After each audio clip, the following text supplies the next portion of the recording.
That is the greatest moment in my life, bro.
What's up, and welcome back, fellow Siege spectators and players, to another installation of the Siege Double Shot. Coming at you out of the ZCL today, Swiss Season 1 Swiss Stage Round number 3. I am the Reverend Whiskey Glitter, and with me, as always, my partner and co-host, Mr. Whiskey Run. Say hello, Whiskey. Like you said, welcome everyone to the ZCL Season 1. We're in the Swiss Stage Round 3 and an elimination match, the last of the elimination games in this round, in a battle of the 0 and 2s. The winner gets to go on and fight another night. The loser Bye-bye. Bye Chaos, bye. that's right. Chaos Nation, the old A2Easy team, the winners of that Outlast game we saw just about a week and a half ago. They were the other team eliminated last night. So this is the game that the rest of the league is waiting on. So SPACESHOOBS versus ZOMBLERS. Both teams that we have casted before, and they've done battle in the Scythe Battlegrounds, and we even saw SPACESHOOBS in the Element 2 qualifiers casted here on the Siege Double Shot as part of that. So the ZOMBLERS we've seen in the GNL finals, and a double shot there in the Skyline Weekly and Holiday Bash. So teams that we've seen. Both of these teams were invited. So they've been beaten out by some of the qualifiers, though, because this league gained a ton of notoriety with a huge prize pool and some great promo work by the admin staff. So now the two invite teams battling it out for this last elimination spot. Yeah, absolutely huge. So as the tensions mount, as players strive to outwit each other, this is a do or die situation. One team advancing on in the high stakes world of the ZCL, and one team taking the proverbial bus ride home. I'm super excited for today's match. Let's talk about where we're headed. Right? Got a little bit of some map bands going on. A couple That's of right. classics, a couple of standards. And one, of course, you've never seen before. We're going to play Oregon. Yeah. I know you've never watched it. You've never seen it before. That's right. We're going to see Oregon, Clubhouse, and then finishing on Sky. And Clubhouse is the interesting one because that's the map that the SPACESHOOBS is probably their best and ZOMBLERS probably their worst. So I think we really want to see that ZOMBLERS team take Oregon to start. So, and speaking of starting, I think we're pretty close, my friend. Is it time? Are we there? Is it ready? Oh, I'm excited for it. A best of 3 that's coming at you. And yeah, I think this is going to be every bit of those 3 if I had to guess, right? If I had to pick one. Oregon's pretty 50-50 as far as maps go. It can go either way depending on who's setting the pace of the round. And of course, operator bands, pretty standard as far as bands goes. We see a lot of Solus and Fenrir band out. We have seen the Mirror. We have seen the Valkyrie. But you know what's crazy that we heard in the conversation today at the during the invitational is that Legion going to be put potentially on that 5 golden ringer list. Really? Replacing the Mirror. No way. Yeah. Yeah. Wow. Controversial. We'll talk about it. All right, we are ready, my friend. So let's hit it. Let's send it. Oregon, baby. You know, I have given it some hate lately, but Oregon has, as of late, kind of turned into a bit of a fun kind of map, like right, we've been seeing, because of the introduction of Tubarão, we've been seeing some alternative entries. We've been seeing that 20-second meta play out, which I mean kind of leaves a little bit to be desired in the first part of the round, but definitely the last minute very explosive. I think Oregon could be fun for that. We've seen it. It's been interesting. Interesting, yes. Now, seeing Ying come out, I mean, like you called it, very, very standard here. And when you look at the stats for this league, Ying and Dokkaebi, again, just absolutely dominating. So that would be my guess here. Yep, easy call. Nailed it in one. Now, do we see it followed up with the Solus and the Fenrir? It almost feels like fate would decree it to be so. Yeah, for sure. That seems like the obvious choices here. Does Oregon bring anything special? Do these teams bring anything special to this map that would change out the defensive setup?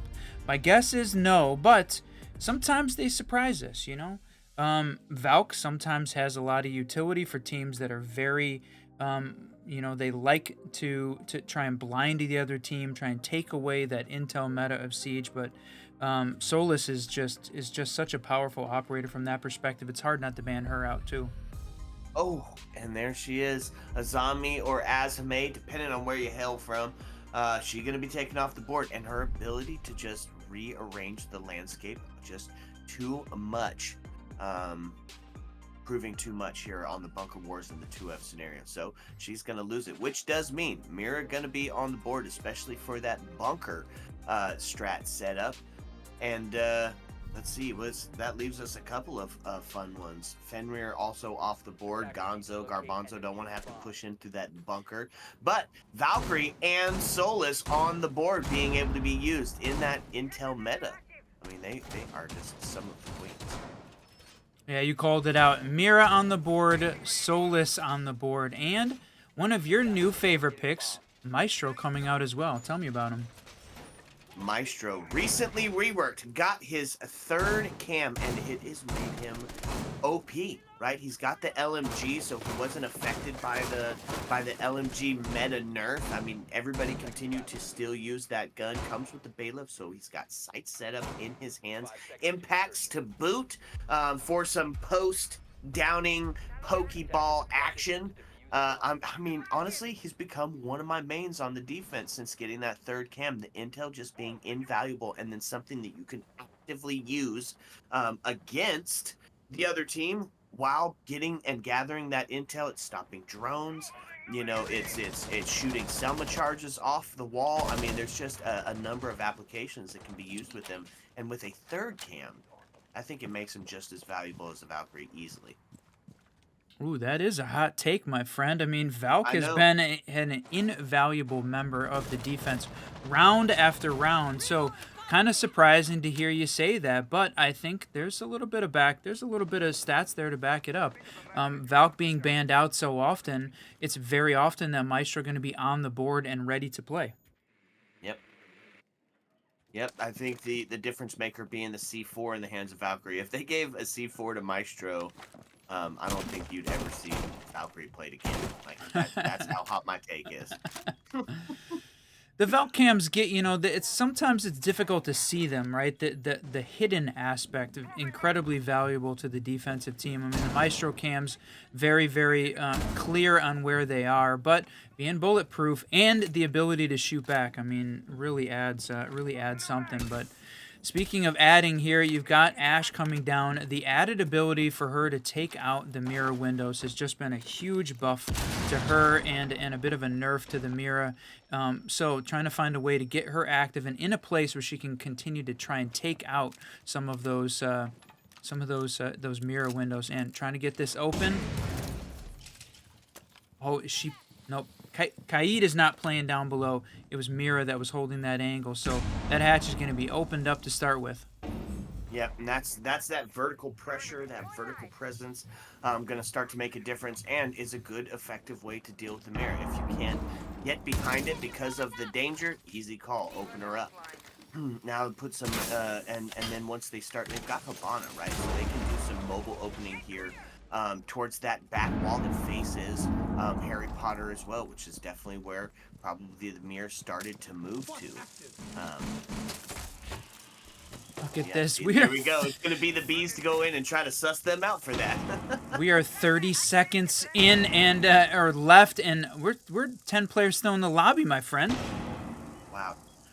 You're right. 20 seconds left, and they are knocking at the door. Intel is there. There's the first drop to drop. It is going to be Doozy getting taken off the board. The trade happens as Kaysen going to find one. Flick's going to find another.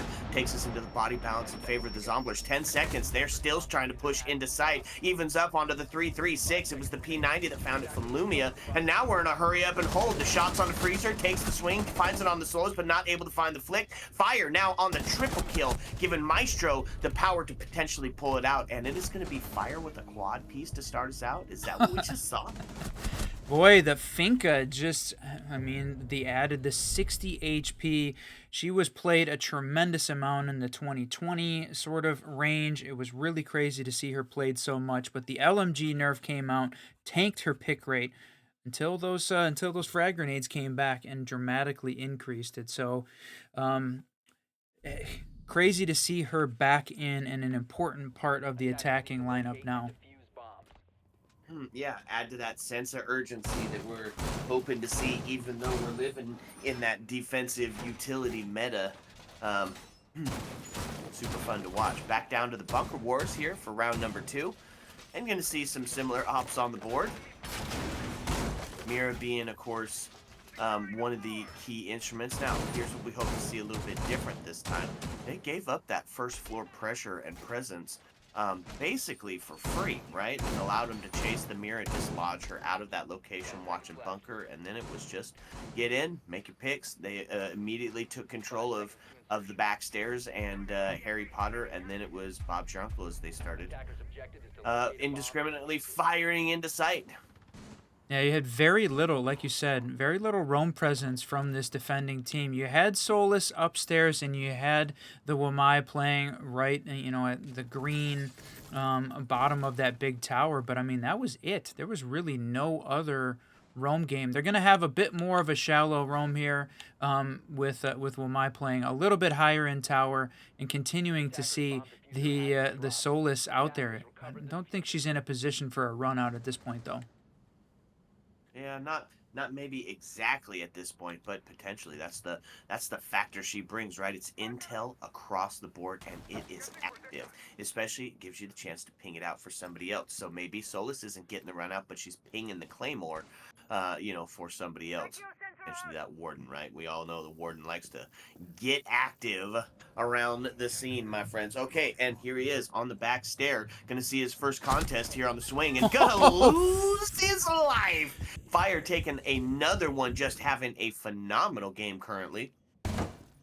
5-0, just outside of the two, or just inside of 2 rounds. Crazy. Yeah, other than that Wamai that's playing upstairs in that big tower, I mean, the rest of this defending team is bunkered back down, so I imagine we're going to see them work on the attacking team, work on getting these hatches open, set up their execute. Drones up and running. Yep, absolutely. It's body bounce tipped in favor of the Zomblers here. Finka boost to go out. Give a little bit of HP to everybody. One of those global gadgets that can affect all. It's the bees trying to look for that, suss out the location of any sort of freezer presence. Not catching the person that's up on the box, however. No active ping going on. It's going to throw the grenade down anyways. You can hear that. You know he jumped off the box at that point. Yeah, absolutely. Playing in. Oh, and the drone did identify Solus playing down here. I don't think Finka's going to be able to get a nade in a position to kill Lumia here, but maybe force her out of that position there. Another nade comes out. Going to take another. Holy smokes. Somebody has got to slow down the fire because he's burning this place up right now. Are you kidding me? Yep.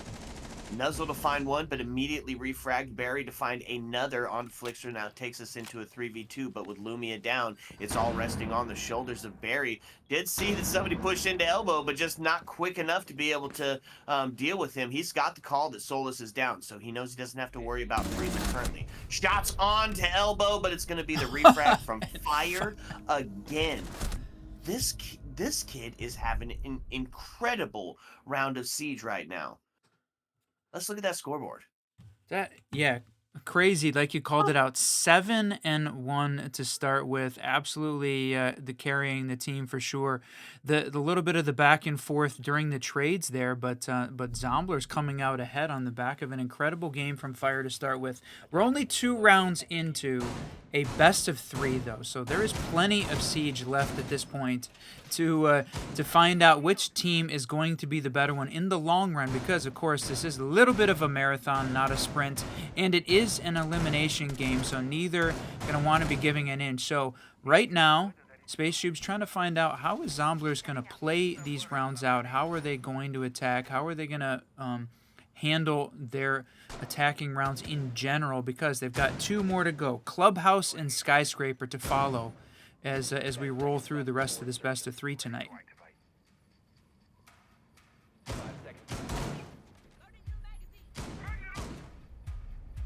Attacker's objective is to locate a bomb and defuse it.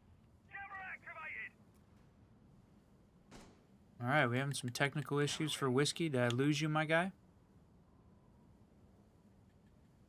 1-2, can you?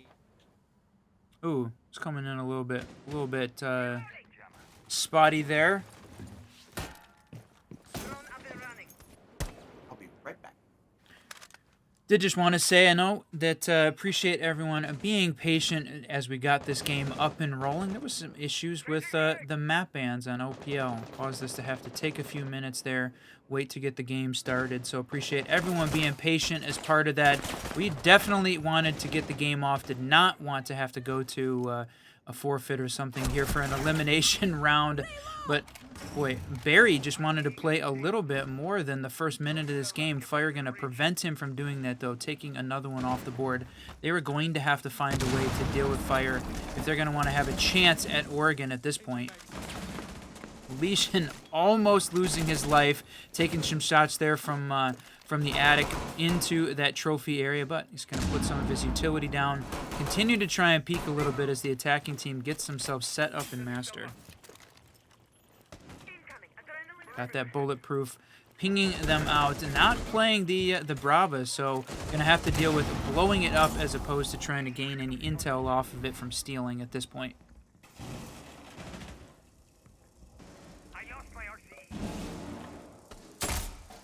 So those bees coming out, they've got this back attic open, getting some drones in place too. Got this attacking team is upstairs. Nobody putting on pressure from below. Nobody putting pressure from the attacking side either. There it is. Frost finally gonna take down one, but that's a triple from Fire on this. Continuing to play this top weight location. It is all up to Nuzzle and Kazin. Trying to find a good night here for Fire. They need that to happen. Gonna find a round win. Nuzzle taking a couple shots and finally able to shut him down. So 2v2 with 30 seconds left, and Sibui is down to the last member left on this Zomblers team. Legion finally gonna fall. He was on just a sliver of health, so full health versus half. Nuzzle versus Sibster. 15 seconds remaining. Gonna have to vault. That's the unfortunate part there. Bomb diffuser. 10 seconds to go.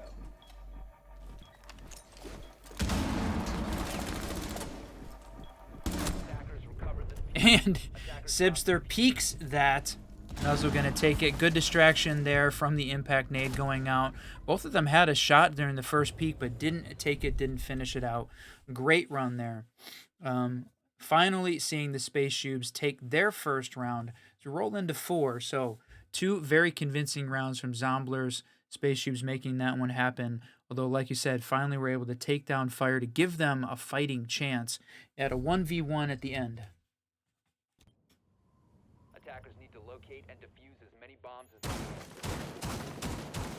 Back down to the basement, which the SPACESHOOBS, their 2 losses coming on the basement side, so had been unsuccessful to this point at defending the basement site here on Oregon. The bunker war, plenty of time played, but that's on both sides likely. So I was wondering whether or not they were going to go to one of the first floor sites. Maybe decide that maybe the bunker wasn't the place they were going to get their win. Take one of the tertiary sites as an option. But nope, we're going to go back downstairs. Back down to the bunker war. It's 1 in favor of the Zomblers currently. It's been an exciting round of Siege. Sorry about that technical difficulty. Hopefully we got it all settled up. Sounds better now, yeah? Indeed, my friend. Welcome back. Hey, so what did I miss? Catch me up.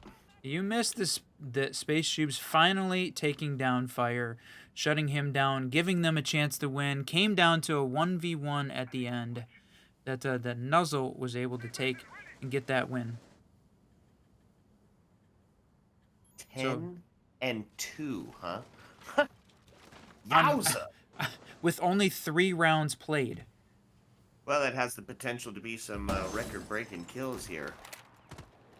Definitely in the realm of looking towards that coveted 20 bomb spot. And here he is getting active on the back stair again, trying to catch one slip. In every single place he's putting his cursor is headshot ready. Defense pretty similar.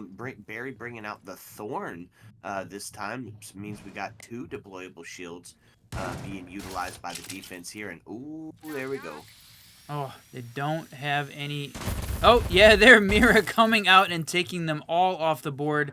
Waited just long enough for Hibana to rotate herself out of position there, so not able to take another fire on him. So not going to take out that Mira window. They still have got the Ash charges in place, but she's got to survive long enough at this point to be able to get him down and taking those peaks on the Warden.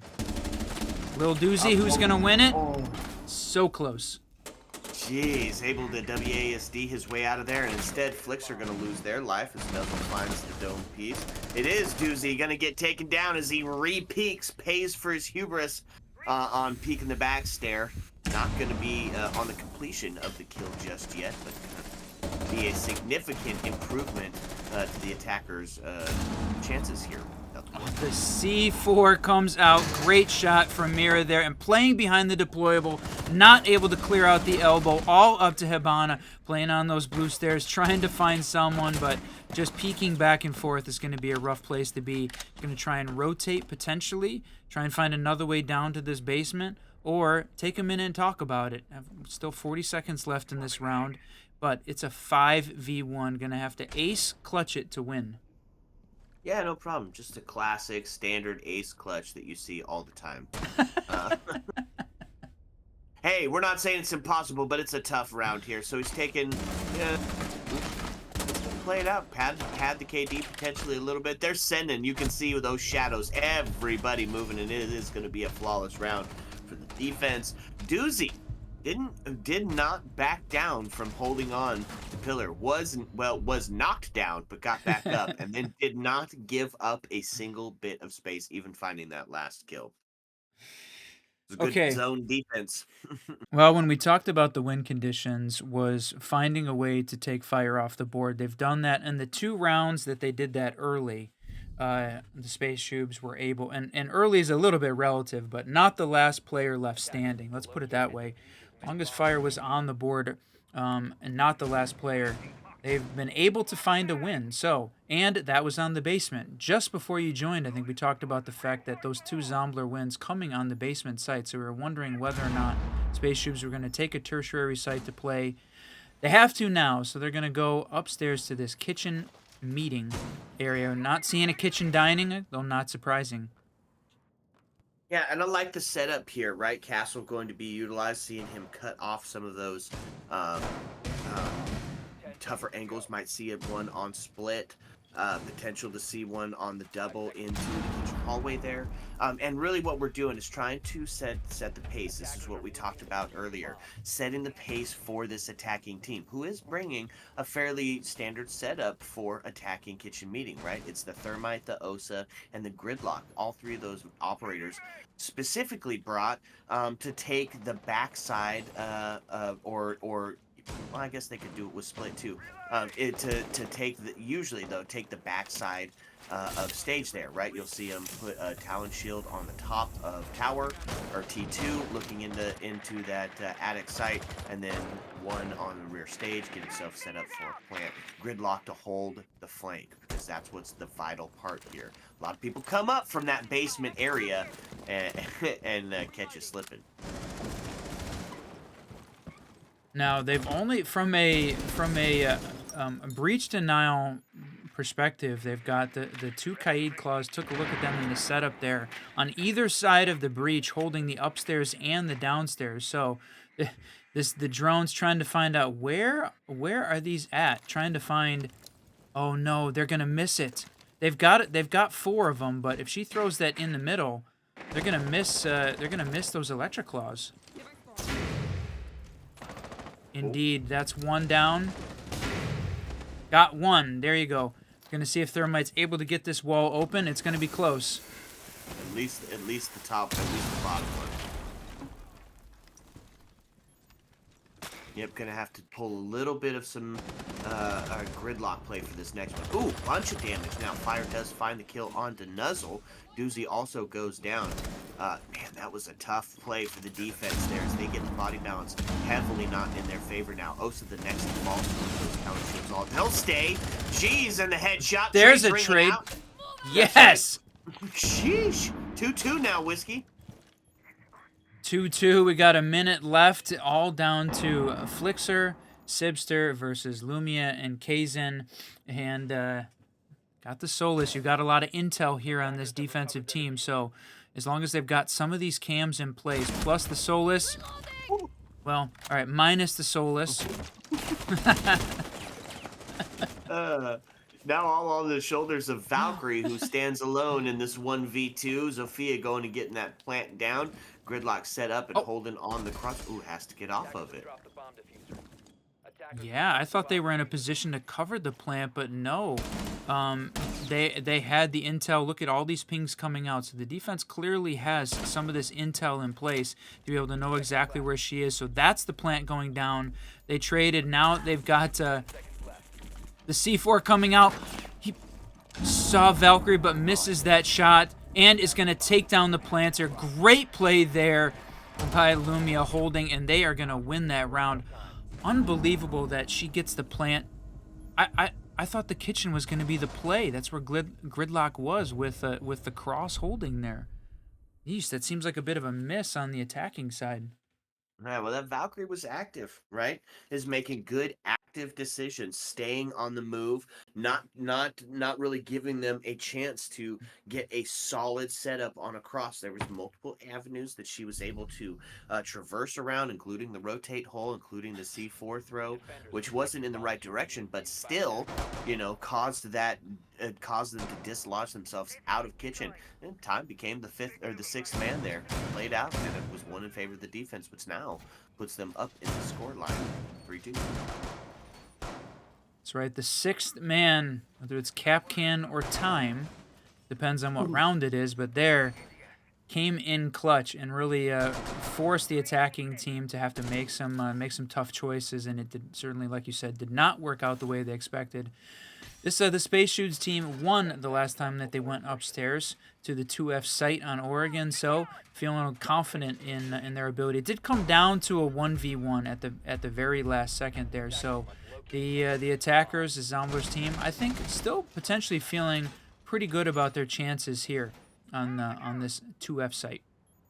Yeah, and to do so, they brought along some slowdown ops, both Aruni and Legion on the board. Gonna opt for the intel. Jaeger bringing out the BP as well as Aruni. So going to be adding to some of that active intel. Oh my lord, the swing, sees the gun, easy, takes fire off the board. And that was our main condition right there. That's your health gone and the top frag.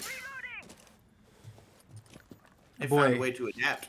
Yeah, they found, Fire found 10 kills in the first 3 rounds here, and then on the next 3 has only managed to find 1. So, yeah, if cannot frag out at this point, the team has been falling apart a little bit. So, going to have to try and find a way to A, stay alive, B, continue fragging, apparently to put some pressure here on the SPACESHOOBS team, but they've got 5-4. All they got to do is trade out at this point to win, and they've already killed 1 minute off.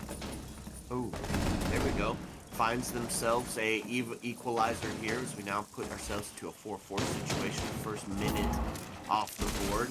Drones start doing their work, sussing out where the heck these defenders are actually sitting at. It is going to be Kaizen in the attic here as he is just active, bobbing and weaving, taking shots. But it's going to be Aruni to find a little bit of damage. Well, yeah, all over the place, but gonna take Nuzzle gonna win that one on the big window. So that was an important one. They still got diffuser in hand, Gridlock holding on to it, but playing from down below, trying to push up White to find a position. But look at that, they've got pressure on these Whites there. As the nade coming out, it's gonna be diffuser down on White at this point. That's right, Barry finds that headshot, now puts us into a 4v2, and the attacking team a bit on the back foot here as the strategy falls into the bin. It's going to be some verticality here now that is going to be kind of the important play. It does give his location away by taking out that Aruni gate, which is just pre-fired every single corner, hoping to catch one slipping.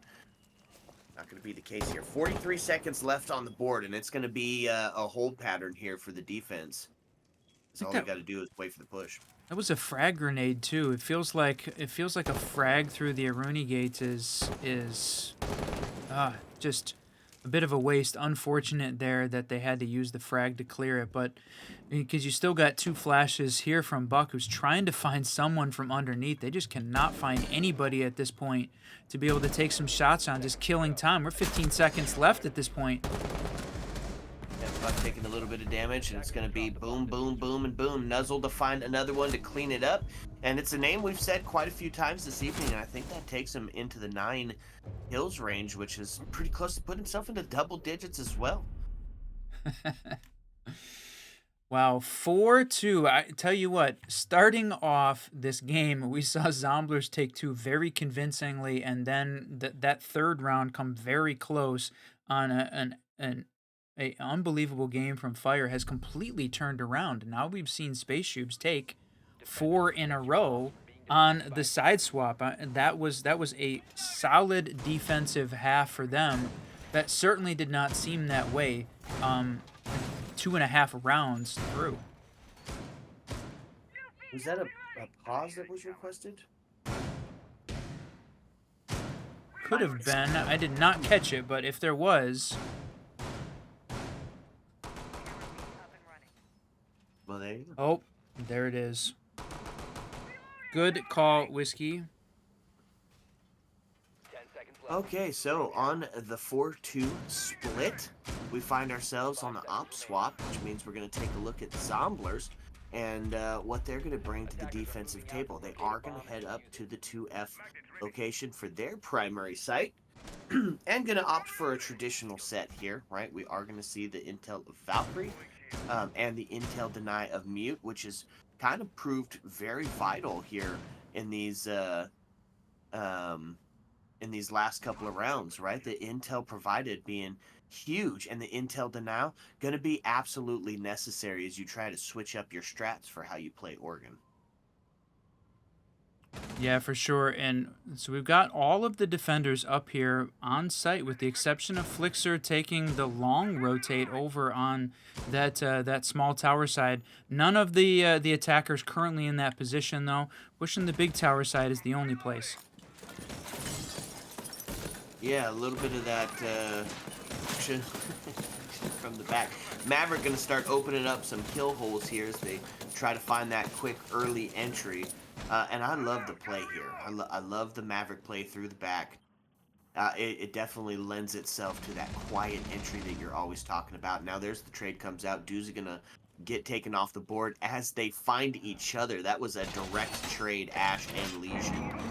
And which one's the better pick here, right? It's hard to tell. Now Legion does have the higher KD, and he's got that active, or that gadget that does require time to be able to use. So there are going to be some of those goos left off the board, but then again, there's entry. Oh, gone. That's supposed to be our gunner. Well, and the ability to clear out some of the defender utility, and holy smokes, trades coming out there, and Flixer is coming up. I was going to have to clear out some of these gridlocks to be able to have an effective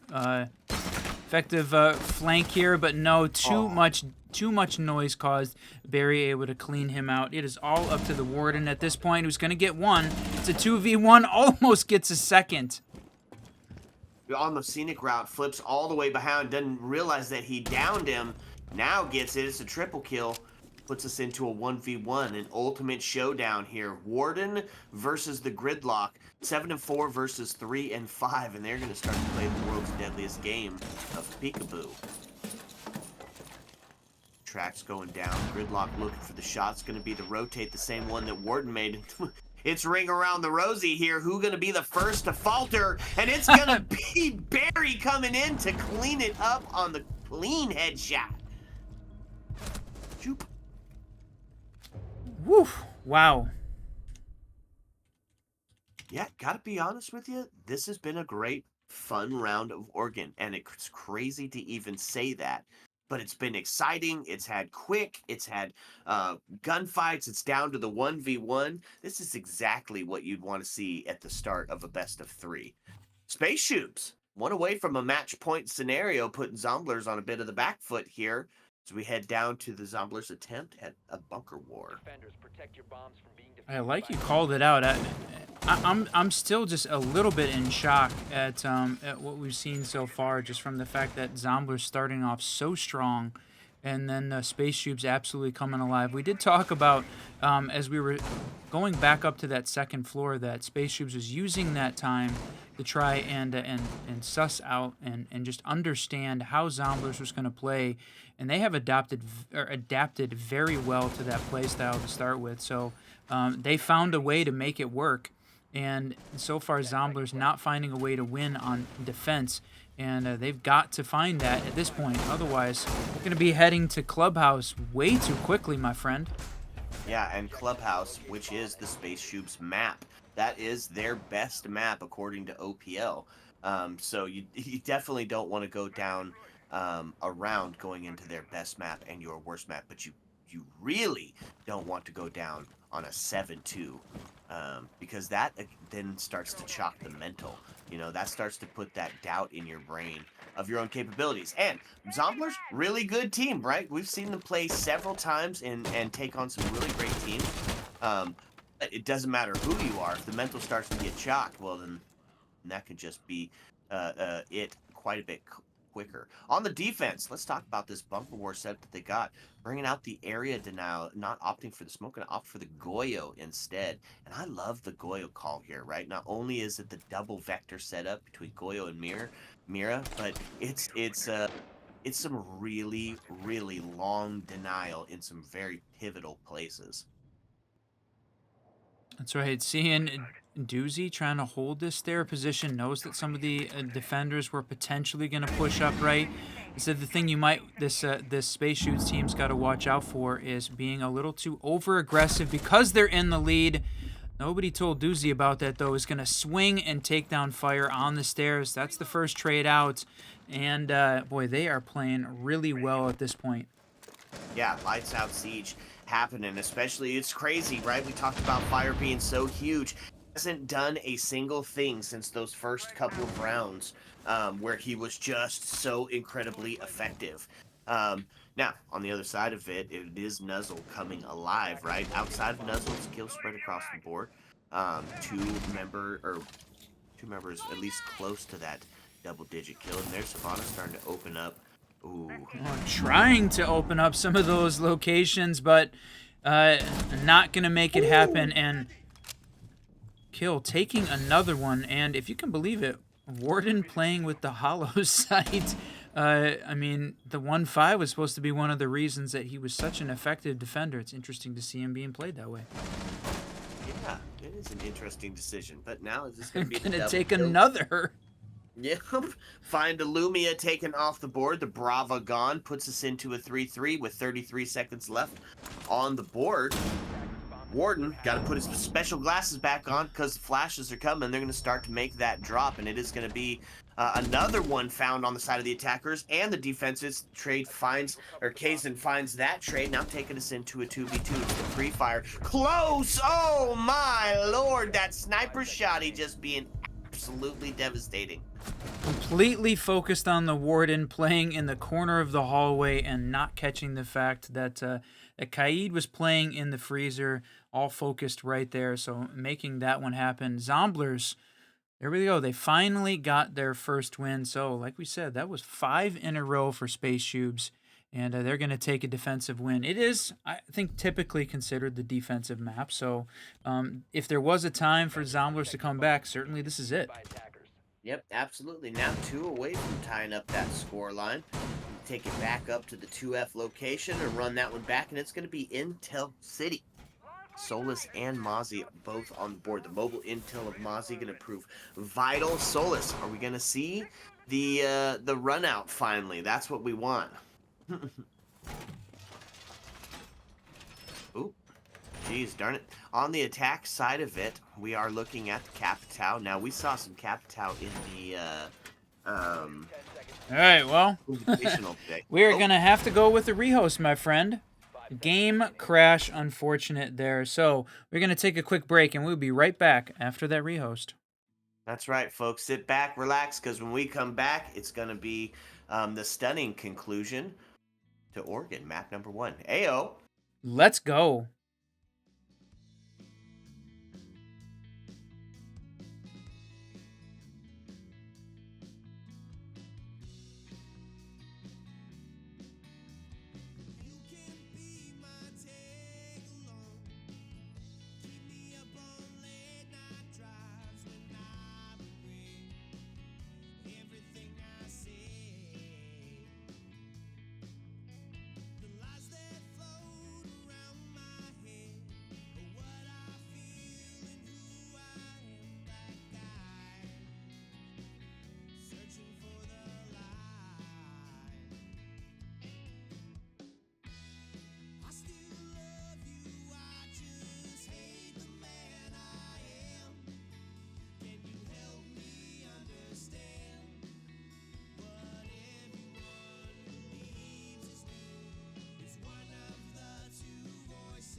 What's up, and welcome back, fellow Siege spectators and players. If you're just joining us, you missed an absolute banger so far. Current score sitting 5-3 in favor of SPACESHOOBS. This is a best of 3, so at least guaranteed to see Clubhouse as the next map coming up. SPACESHOOBS, one away from that match point scenario. ZOMBLERS trying to bring it back into contention. I am still the Reverend Whiskey Glitter. With me, as always, still my partner and co-host, Mr. Whiskey Run. What you think, Whiskey? Oh, I think that it feels like we've been having some issues here with the servers. We've had a couple crashes on the players' side. One rehost. We're coming out of it. So hopefully those are the live issues out of the way. Getting ourselves ready here for this round 9. See SPACESHOOBS. They took 5 in a row, like we said on that setup. Great round there. Lumia out, so we're trying to find a way to get him back in. But tell you what, man, you've been hanging out with the EU crowd too much. You threw me for a loop there with a tossing it in the bin comment. Yeah, special shout out Naj, our resident analyst from across the pond. One of his favorite phrases, and it just cracks me up. And I guess, yeah, it has now entered the casting lingo. In the bin. Super funny. Yeah, like you said, if you're just joining us, best of 3. This is an elimination match here in the Zenith Competitive League. ZCL, we're in the Swiss stage. So both of these teams currently 0-2. So the team that falls tonight in this best of 3 will be going home. The next on to defend and hopefully find a way to push further into the Swiss stage. So we've already had a few teams qualified. Both of these were invited teams. So looking to find a way to stay alive here as we roll closer and closer to the playoffs. But got to make it through Oregon, Clubhouse, and Skyscraper to make it happen. So, boy, still waiting on one player to get in. He's having a rough night, my guy. Yeah, and who hasn't been there, you know? It's not Ubisoft. They made a perfect game, of course, but outside of that, yeah, I've suffered a few crashes myself. So, I guess while we're waiting, can discuss some of the cool things that Siege Double Shot has got going on just recently. If you are not in the know, we are one of the official watch parties for SI, the Siege Invitational. So if you watch our channel while the action is going on, we got drops. They're active. They're active right now. So you're actively earning some of those SI rewards by tuning into this ZCL match this evening. Yeah, that's right. And going to continue through the rest of this week and trying to find a way to make it happen in the playoffs too as we roll forward. A lot of great stuff. We also might have some of the new Ubisoft game coming out there. The Skull and Bones. We're going to be seeing some of those. We've got drops active for that game as well, my friend. That's right. We out here with them. Come get your drops at the Siege Double Shot. All right, that's it. Players are back in. But we're going to hold just a little bit longer because, you know, why not? Because why not, indeed. So the game, hopefully you guys got a chance to tune in last night to see SSG ACAD take on Aerial Arise. That was a fantastic game last night that went the distance and definitely had some rehosting going on as well. So we're in good company with some great teams and some great staff that were a part of that game. But that was an awesome map to get a chance to see. Still holding 5-3 at this point. No! Oh. All right. Folks. Bro, indeed. Yep. You're going to get broed in the all chat as we're going to put ourselves onto a quick little break. Going to figure out what the situation is, get back to you so we can get a wonderful, amazing conclusion to map number 1. So sit back, relax. So we come back. It's going to be the end of the first map. Ayo. Let's go.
What's up, and welcome back, fellow Siege spectators and players. A bit of an interesting turn of events here. Whiskey, walk us through what's going down as P90 finds the kill on a nuzzle. Oh, unfortunately, still struggling to find a struggling to find a way to boot the game there for one of the players. We did pass that time limit though, and we've already, since the SPACESHOOBS have already used their rehost, we're not able to jump into a rehost, so we had to start that round 4v5, like you said, Nuzzle going down early. This looks relatively easy for the Zomblers here upstairs, and we're certainly hoping that Lumia is going to be able to join this on the next pause here, because hate to see a team go down because of internet and game crashing issues, but it is the reality of competitive play. So we're going to take a pause after this round rolls through as well, my friend. Yep, dang it, man. Tough situation, and now find yourself in a 3v5, down one player, and then of course losing one to a gunfight. Finka taking a bunch of damage, but gonna boost herself back up into some relatively healthy position. It's gonna be Maverick. Starting to come in from the attic area, much the same as he did before. A little bit of noise to start opening up, takes a peek, not gonna find anything. Be Kazin take some of that first and early gunfights. Yeah, they know. I think they know that someone is going to be pushing in attic, but if you're relying on the rest of the attacking team to make some noise, he was able to get a little bit of silent entry in here. The question is he going to make enough noise? Oh, and playing behind a shield. Very tough position. Was asleep behind the shield? Oh man, completely unfortunate as the casual taps come out. It is going to be fire to take Doozy off the board, and then Flixer to find one, and that's going to be an easy round for the defenders as they had the man advantage immediately starting that round. Oh, you know what? We don't see that very often, but I really love seeing that that pile up on the stairs. You toss a couple of those nades in, open up all of that floor. That was a great vertical shot there, great piece of vertical control, and the attacker's not knowing, and it looks like he is back in. Oh yeah. I'm gonna give him a quick ready just in case. We want to make sure everyone is in, and it looks like we're good to go. So let's go. We're getting back in. 5-4 score line, 5v5 players. Finally, my friend, as we head into round 10.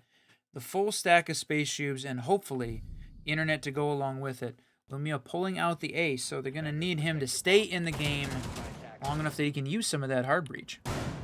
Yep, and it is going to be the Tersh side play here, as we do see the kitchen meeting hall set up, and defense going to bring out much similar operators, right? Castle back on the board. We're still going to see Goyle for that area, but they're going to double up on it, and I think that's interesting, right? It's if we're coming down into that 20-second meta play, doubling up on the area denial, one that's a bit more static and in place, and one that's a bit more fluid, a bit more mobile with the smoke. Oh man, this could be devastation. We've got some intel on the board in the hands of Maestro as well. Warden to see through the smokes for that plant scenario. Honestly, this is a really great defensive setup for the kitchen meeting hall. I like it a lot. There's some interesting pieces though, right? I was going to say we weren't seeing the castle come out on that split, but there it is. It comes out plus the double reinforcement. So really the only thing that they're missing is any sort of breach denial on that. But we're going to see this attacking team push in very quickly, gain garage control, and now Twitch and the hard breach coming out, finding a way to open up a piece of this wall. We got some 90 control there from the Zomblers, so not giving any of that up. So they know the attackers are pushing in from the garage side, and they got that open very quickly, very easily. Gridlock throwing down a little bit of flank control on top. Yep, getting that set up so early. What does that do? Well, that cuts off that rotation angle coming in from kitchen, where you know that castle is set up on the other side to help facilitate some of that. Oh, and that's going to be the first kill. Doozy taken off the board. The Twitch gone. Body bounce tipped in favor of the Zomblers here as they're trying to tie us up. Well, and that's a huge pick, too, because with Twitch was going to be one of the main ways they're going to deal with these Goyle canisters. So, stuck on the walls and not a lot they can do. Plus, you know, maybe taking out a Maestro cam along the way. It's definitely unfortunate, a loss there early on the SPACESHOOB side. Yeah, speaking of Maestro cams too, it's the fun combo interaction between the two gadgets. It's the Goyo and the Maestro combo. Barry to find that next kill is the aforementioned Goyo does get taken off the board. Nuzzle going to be found on the shotgun as the trade starts to ring out. Shotgun to find 2, and that's body balance heavily in favor of the Zomblers now as they try to tie this bad boy up. The double with the M590, yeah, it brings all of that heat that you expect. So now they know that this attacking team is pushing. He took out the Maestro cam, and Flicks are gonna finish off Barry. It is all up to Lumia, trying to find a way to make his worth here, having lost that last round. It is 4v1 though, with some of these defensive pieces of utility in place. Gonna make it very tough for the push-in. And they clearly have his position as well. Took a pot shot, took a little bit of health, gonna lose the cam in the process, but with 30 seconds left, I think it was worth it.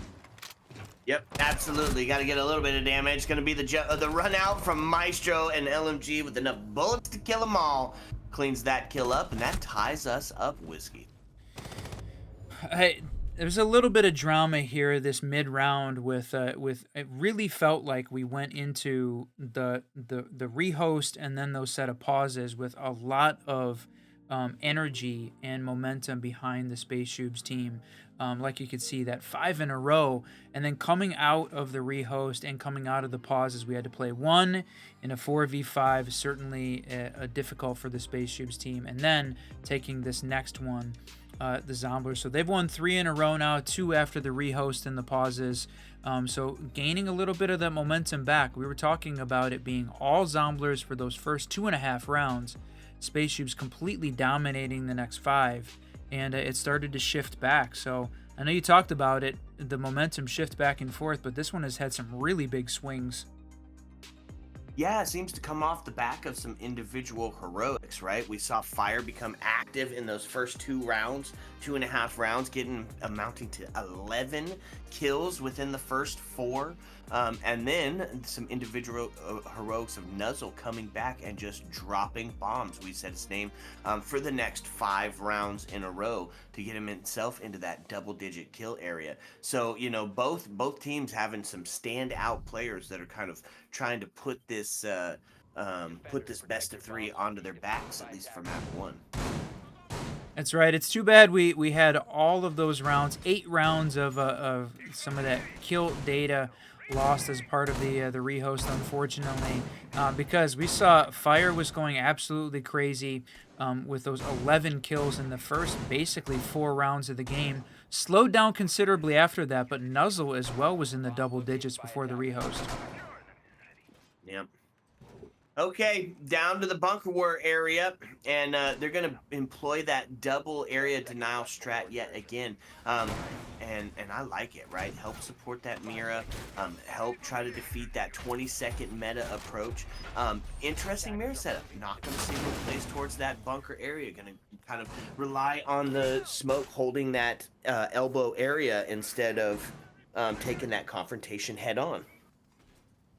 Now, there was the last time the Zomblers played downstairs, I think Exige in the chat was calling it out that they didn't have anybody in elbow covering that. They had the wall open, but just didn't have anybody down there, and it kind of feels like they've got the same setup. I'm wondering whether or not we're seeing the SPACESHOOBS maybe potentially take advantage of that gap in coverage. Looked like they were pushing down a little bit aggressively here. Yeah, potentially, and that's like rule number 41, right? If you're going to have an area, an extension open, you got to have somebody that's going to be playing on it, or you're just giving free real estate. Now, if they do make the late round, potentially all you have to do is actually wait for that Goyo canister to go off to know that you need to play it, and he is going to get the kill out of that. Back to ringing it. Yeah, not going to play that location, but is going to walk out and get one. No, got it down with the C4, but going to lose his life pretty quickly here, and it is all up to Blake Goyo, and he is upstairs. That's the plant going down. They've got control down here, so they're going to see that happen. It's a 3v1 with a 3v none, my friend. Yep. It was a 3v1, and then it was the quick shots onto the mid of the stairs, and that is going to put us on a match point scenario.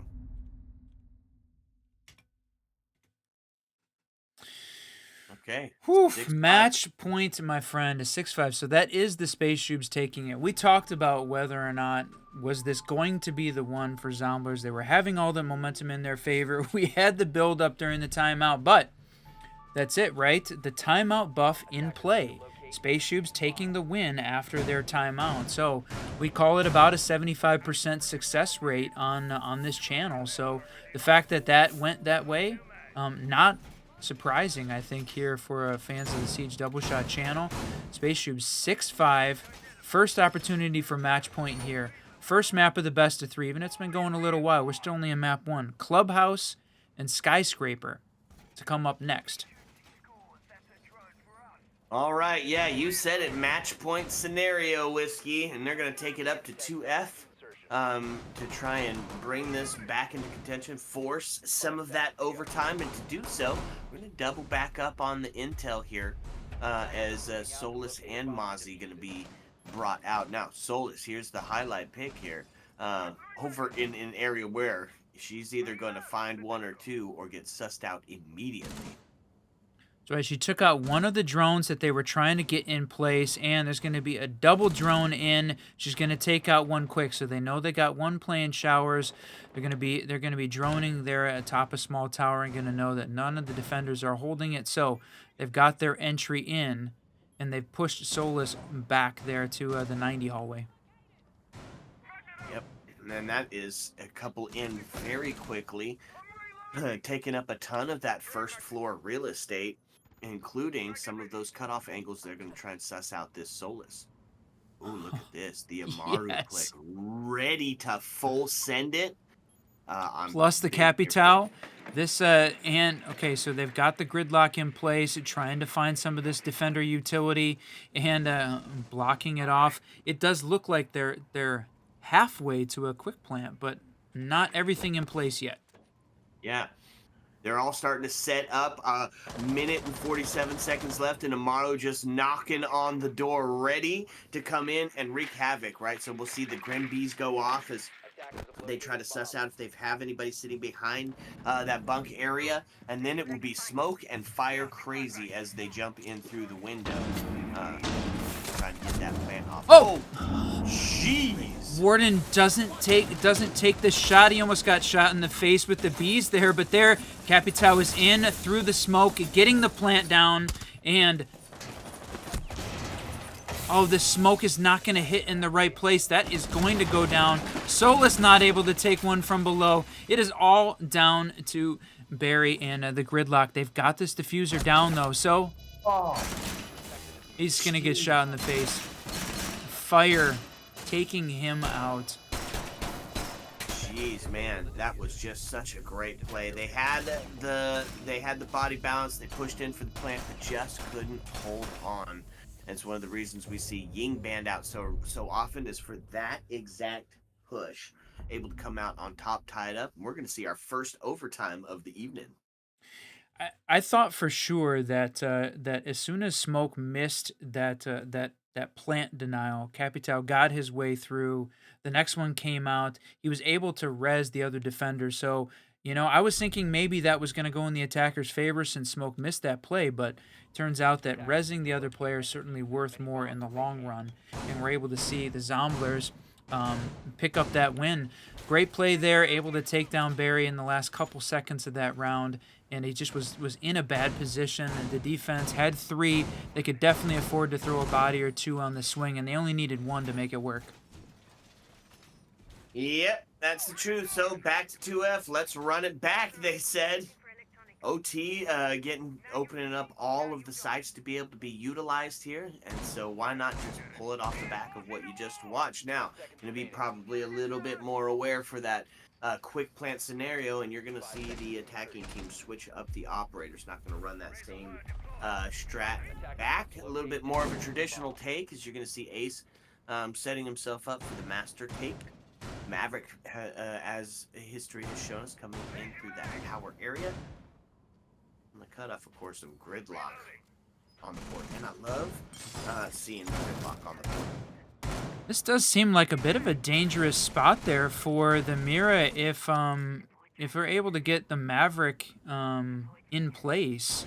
You know, potentially they got a shot there on the Mira window, even over top of the shield. That just feels like kind of a dangerous setup.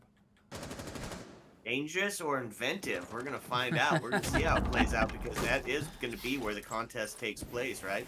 Maverick gonna start opening it up and see that mirror hole right out the gate. C4 ready and prepped to give a little bit of action towards anybody that tries to contest here. That's right. Look at this, just opening that all the way up. They've got the lines. Needs to get a little bit higher up so they can get, yep, opening. I mean, that is an incredibly big hole, but trying to get the grenade in. Do they know that there is a Goyo canister on the back of the boxes? Not sure they do. Well, there, they take down the window pretty quick.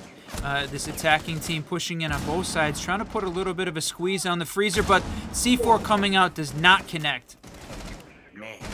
So, minute and a half still left on the board. We are sitting 5-all, and it is Blake holding on to this attic area doorway. The Warden ready to still take this gunfight off. Does release that Goyo canister to really start slowing him down, and it is just spray at head height and hope to find something there. Not even come up. Oop! There's one. Yep, the Goyo coming out there. It took the first one. There's a minute left, so and this attacking team pushing in rather aggressively, but repositioning as well. Oh, I thought we were going to see a shot from below on the stairs. Nope, not going to be the case. Body bounce tipped in favor of the Zomblers. They do sit up 5-3 now as Maverick gets taken off the board as well, and that feels pretty good if you're on the defense here. Warden, holy with Batman, as Warden able to find that shot, and now all puts it onto the shoulders of Nuzzle. We've seen him pop off. We've seen him do well. Can he ace clutch it with 26 seconds left on the board? I'm thinking that's a pretty tough hill to climb here. Oh, the ace clutch is going to take down Mira, trying to avoid the smoke. He's got to avoid the Solus, though, who's putting a little bit of a pinch on him. Not avoid. He's going to take him down, and Flixer finds that one. The prone. Okay. Proned and owned. Yeah, prone, pwned, and owned, my friend. Oh, round 14, overtime match point as we roll ourselves into a 6-7 scoreline. Zomblers taking those. So pull up that scoreboard real quick. SPACESHOOBS held on after the timeout, won a round, but the momentum's still in favor of the Zomblers as they win the next two, put themselves on this overtime match point on map 1. Yeah, and not where you would have expected this game to be at if you were watching 25 minutes ago, right? It was Zomblers being active on the first 2 rounds with a really dominant showing, and then the adaptation by SPACESHOOBS to just come back in like 5 in a row. It looked like they had the momentum built up all in their favor. Did find themselves on a match point scenario, but answered back, and now the scoreline in control of the Zomblers, which they need, right? They got to find the win here because the next map, statistically speaking, for OPL, is their worst map. That's right, my friend. And I'm not sure if the stream or you can hear it, but there's definitely the sound glitch on the observer side. Oh no. Can you hear that? I don't have the sound up loud enough, I think. Or maybe it's just on your end. I can't hear anything. I'm hoping from a stream perspective that it's just on my end, but we may have to take a quick pause to try and see if we can get that sorted out on the observer side after this one. If SPACESHOOBS can find a way to win this round, because of course if Zomblers take it, we are done with Oregon. We get ourselves ready for Clubhouse. Yep, and it's going to be Gridlock getting active with those tracks, starting to cut off some of those rotates. Going to be a pretty similar difference. We are going to see Flixer pull himself onto the floor. It's great for kicking out some of that extension util, and they've got some on the board, right? We're talking 2 BPs, 2 deployables. I mean, that's util just in itself that you have to take it down, and that could be all 4 of the Roteros without losing one. that's not including the frost traps or the Aruna gates. I'm going to take a bit more than that potential casual for these guys. Okay, minute 45 still left on the board. SPACESHOOBS now caught on the back foot themselves, trying to tie this back up and send us to that double overtime match point scenario. It's Maverick yet again opening up the back part. Oh, that's tough. Yeah, unfortunate. Gonna lose one, so now they're only gonna have those two. If they lose either of them to an impact, not gonna be able to. Oh, he's gonna shoot one. He's got a little bit of the head holes in place, so now trying to find a way. 4v5, Zomblers take it. SPACESHOOBS have got to convert this defensive round here in order to keep their hopes alive on Oregon. Yep, that's right. Okay, 4v5, still got a minute left in, and it's going to be Nuzzle holding on to the long angle there. Ooh, fire to find another kill on the Kazin. Now takes us into a 5v3. 55 seconds left on the board, and oh my lord, it's going to be Barry going to put himself onto the rotate. Doozy to find fire, Barry to find Flixer, and Doozy to find another one, and just like that, we find ourselves into a 3v2. Back into the hands of the defense as far as body balance. Doozy to find a triple now, and it's all left on Maverick's shoulders. Does take a shot onto Wamai, looking for the feed, comes around, does down Wamai. Oh, the swing, but it's pistol popping, and it's not going to be any body dropping. As Doozy going to find himself a quad piece. That's right, and not going to be pistol popping, body dropping. I love that. Oh, okay. I hope that was it. We head ourselves into round 15. Overtime match point. We hit that point again. 15 rounds on map 1 of this best of 3. Crazy, my friend. And I really hope that that sound glitch is gone, my guy, because woo. Siege, help me out. Yeah, yep. Attackers need to locate and defuse as many. Oh, yeah, exactly kind of what we thought was going to happen. Maybe not the double overtime, but we knew that this was going to be a potential matchup to go the distance, as we have definitely casted these two teams before. New operator on the board. We're going to see Ella going to be utilized here, but outside of the Ella, going to keep that same defensive setup, right? Doubling up on the arrow denial and still going to bring that Mira out. Warden for that pillar play that has proved so pivotal. And on the attacking side of it, yet again, the same setup, right? Here's where we start to see into the late rounds, everything kind of turning into the same sort of pattern, right? You start to revert to some of those standard strats you use, and in this case, it's going to be the same all the way across the board outside of the Ella.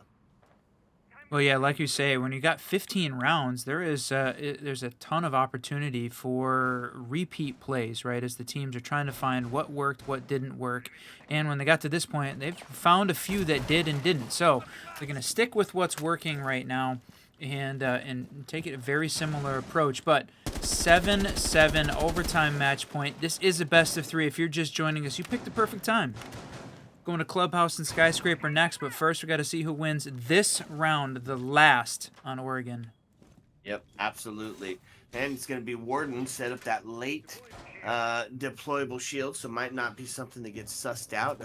Throw a little wrench into the gears, if you will, of this moving attack team.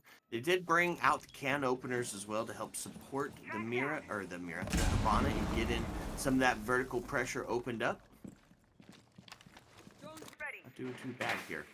Well, when you've got the Hatch Queen in place, and you had no breach denial to speak of, you're going to be able to open up all of those very easily. So, and they may even be able to use one of the can openers, so that way Habana's got more of her pellets in place to try and open up some of those horizontal sight lines, and that potentially what she's getting herself set up for right now, including taking out that mirror that's holding that push into bunker. Yep. A minute and 26 left on the board. Drones having done their thing. They got this defense sussed out. Still got a bunch of oil canisters on the board. And there's going to be that first contest. Dude's going to get taken off the board. The trades, oh my lord. And just like that, finds us into a 2v3 as Kazin finds a double. Sprays from Pillar, trying to find that triple that was lurking around that laundry area. Boy, Whiskey now just into a 3v2. Boy, that happened so fast. The C4 comes out, not going to take a shot. Wow, the Gaunt, was that Gaunt 6 taking down that deployable? So now we got 2 attackers left. They've still got 1 more shield. Ella gonna take the shot. She brought the shotty though, not the Scorpion, and a little bit of a distance does not do enough damage onto Thatcher here. She's still continuing to hold this elbow position. And time ticking down. 34 seconds left. Yep, 34 indeed. It's the 20-second meta we always talk about. Well, it's going to be a tough meta with only 2 attackers left on the board, and this is for all the money here on map number 1. Ooh, Barry to find the equalizer onto fire, now into a 2v2. 17 seconds left. Going to have to start to see this attacking team push in, make their move. Barry to find his body riddled, and Flicks are going to clean it up, and that's going to be in favor of the ZOMBLERS. That is right, my friend. Wow, a hard-fought victory indeed. 8-7 on Oregon as we go the full 15 rounds. ZOMBLERS taking that one after a multitude of rehosts and pauses. We are finally able to find ourselves with a win there. So we're going to get ourselves set up and ready for map 2, which is, like you called it, Clubhouse, and then the third, if required, Skyscraper. Well, I hope it is required. All right, folks, sit back, relax, fill your drink to the tippy top, because when we come back, it's going to be match number 2.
What's up, and welcome back, fellow Siege spectators and players. If you're just joining us, well, welcome. Fun here, right? We just had an exciting match number 1 that went the distance, double overtime being required to settle the dispute between SPACESHOOBS and ZOMBLERS. So now, map number 2, we head to Clubhouse, and it is a bit of a question mark for the ZOMBLERS, right? Haven't really played it enough inside of OPL to get an accurate statistic, but it does tell us that, recently speaking, this might be their worst map and the best map for SPACESHOOBS. I'm still the Reverend Whiskey Glitter, and with me, as always, still my partner, my co-host, Mr. Whiskey Run. What you think, Whiskey? Like you said, a lot of talk going on in the chat. A lot of comp players contributing their opinions. Love seeing it, by the way. Love seeing you guys in the chat having conversation about the game as it's going on, and getting those predictions out there. And right now, the crowd is in favor of the SPACESHOOBS. So they seem like they got a little bit off with the rehost and all of the pauses. So to me, even though we're seeing some of these, the common ban from Ying, but these two Zombler ban, Ram and Tubarão, definitely off the beaten path here, even for Clubhouse, I think. There's a lot of vertical places where Ram is incredibly good for those kitchen sites, but when that leaves Dokkaebi on the board, leaves Solus, leaves Fenrir on the board, this is going to be an interesting round, because it's not what I think we've really seen as part of the major meta here at the end, the very tail end of year 8. So this is going to be an interesting one. I'm here for it. Azami huge for that cache CCTV hold. You see her huge, and coupled with the castle on the gym bedroom hold, and of course that devastating trench hold where she builds up that trench warfare in the corner by dirt. So not going to be the case here. Going to have to find a couple of different ways to adapt to that. And what are they going to bring straight out the gate? Not the Mira. We're going to bring the Maestro. And I love the intel call here. And coupling it up with, because he's not banned out, we're going to use Fenrir Whiskey on the board. Fenrir, Solus, probably the two most banned operators that we see. And they're going to be utilized in one round, and they're going to do it together. I feel like the combination moves here between the two could be especially devastating. It's one of the things you see about Clubhouse, right? There's a lot of points that the attacking team very regularly pushes, and when you've got the Fenrir gadgets in place, it can make that very difficult, right? He's part of this this ability to pause and cut off entry lines for the attacking team. Plus, he's got a lot of flexibility with how those gadgets go down and where, and his ability to change them mid-round. He's the chess player for a reason. That's right. Grim gonna sit behind Gel and start to take a look towards getting some of that first floor control, start to put some pressure on that verticality that we always talk about, and they brought some of that to the board, right? We see the Hatch Queen, of course, available, and Buck with the can openers as well. So I like the call here. This is a pretty standard defense. You said it, Dokkaebi on the board, and if she is, we're going to use her. It's the devastation of the DMR. It's the suss out of the roamers. And of course, should you find yourself close to where a kill has happened or grabbed one yourself, it's Intel City. All of that intel, including 2 BPs brought by SPACESHOOBS, available to be used. Yeah, that's right. Solus playing upstairs, trying to find whether or not this is it. This is a heavy roam, and coming in all through Logi. Got one that droned out, so now she's going to be stuck in this bathroom location. You got Nuzzle playing upstairs as well, putting a lot of pressure on this team, trying to just kill time. They've already got half the round gone, and you've got Solus and Fenrir playing upstairs in this 2F site.